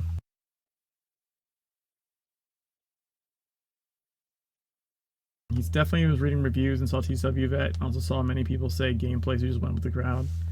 But potentially. I mean, like I said, I looked at some of his other videos just to see like what. I don't know why it's doing that a bunch tonight. To see what was going on, like, and I'm like the one I watched the most of because I played Warframe is the Warframe one. And I was like, okay, well maybe he does this poorly to all of them, and he didn't. Like, I mean, he might have done a bunch of crap in there as well, but like, for example, he looked at the fucking upgrade system. He didn't look at the upgrade system in Secret World at all. He looked at the upgrade system, had problems with it, explained the problems, right? Like, this video is just terrible. It contains virtually no use. Exactly. There's nothing in here. There's nothing. It doesn't, like, it's... And what's really frustrating to me is I've seen many people, on like a surface glance of it, that are like, yeah, he's got some valid points. And I'm just like, what are you talking about? And every single one of them, like, I've pointed out some things, they've had to be like, okay, well, yeah, there's a guy that was streaming Secret World earlier today that was like, you know, giving me shit. And he's like, I'm right, you're wrong. And I brought up like the co-op shooter thing. And I was like, come on, man. Like, are you telling me you would tell your friend, come play this co-op shooter with me, and you're talking about Secret World Legends? Like, WoW's got a blunderbuss. Is that a co-op shooter? Like, what are you talking about? And he was like, okay, that's a little... It's like everyone's glossing over. I think they hear him talk. He's got a good, like, you know, like Mike said earlier, like, radio voice. They just hear him talk and kind of gloss over a bunch of shit. Like, we discussed it at length in the Secret World Discord the other day. And there was, you know, some people, like, defending it. And I was like, yeah, but no. And, like, and sometimes, like, someone was like, yeah, no, he had a full ability bar the whole time. I was like, no, he didn't. He had 2 empty ability slots the entire goddamn video. So I think there's this, like... We're aware, Secret World players that are still here, still play the game, new or old, that have stuck with it you know, past the crashes and stuff, understand that there's legitimate complaints about the game, but I feel like too many of those people are too easy to be like, oh, well, he's got some legitimate complaints, so the whole video is fine. And I'm like, no, man, there's a ton wrong with calling this any kind of review at all.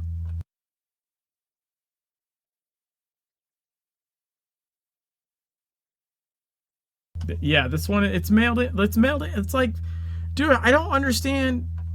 Like, multiple times in the video, like we already went over it in the past 3 hours. Like, he learned something and then just fell out of his head.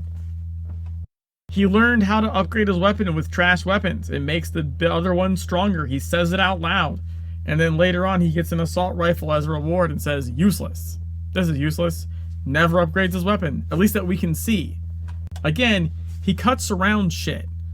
Right? Like, pointed out the fact that he says in the tutorial, I'm afraid that, you know, things in here will never use again. And he literally cuts around the fact that the Revenant shows you how to dodge. Which was some straight up bullshit. Like, that is some fucking sneaky shit. I want to say this phrase during this tutorial, so I'm going to cut around the content in the tutorial that flies in the face of what I'm saying. 100% garbage bullshit. What the fuck, man? Like, that's scandalous. Scandalous. Because the tutorial doesn't support what I want to say, I'm gonna cut around that so it looks like what I'm saying is correct. What the fuck?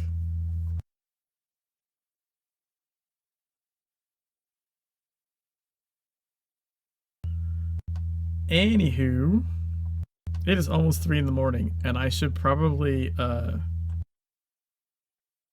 have something to drink and wind down. Luckily, my kids have a 2-hour delay because of the fucking shitty-ass cold weather here, so I'll get to sleep a little bit more than I would normally. But they'll probably still wake me up in like 4 hours. So I'm gonna go try and get some sleep.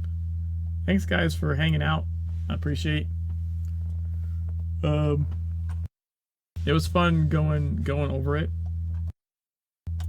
I was trying to not be too full of vitriol. I would have been way easy to just be like cursing nonstop. But I mean,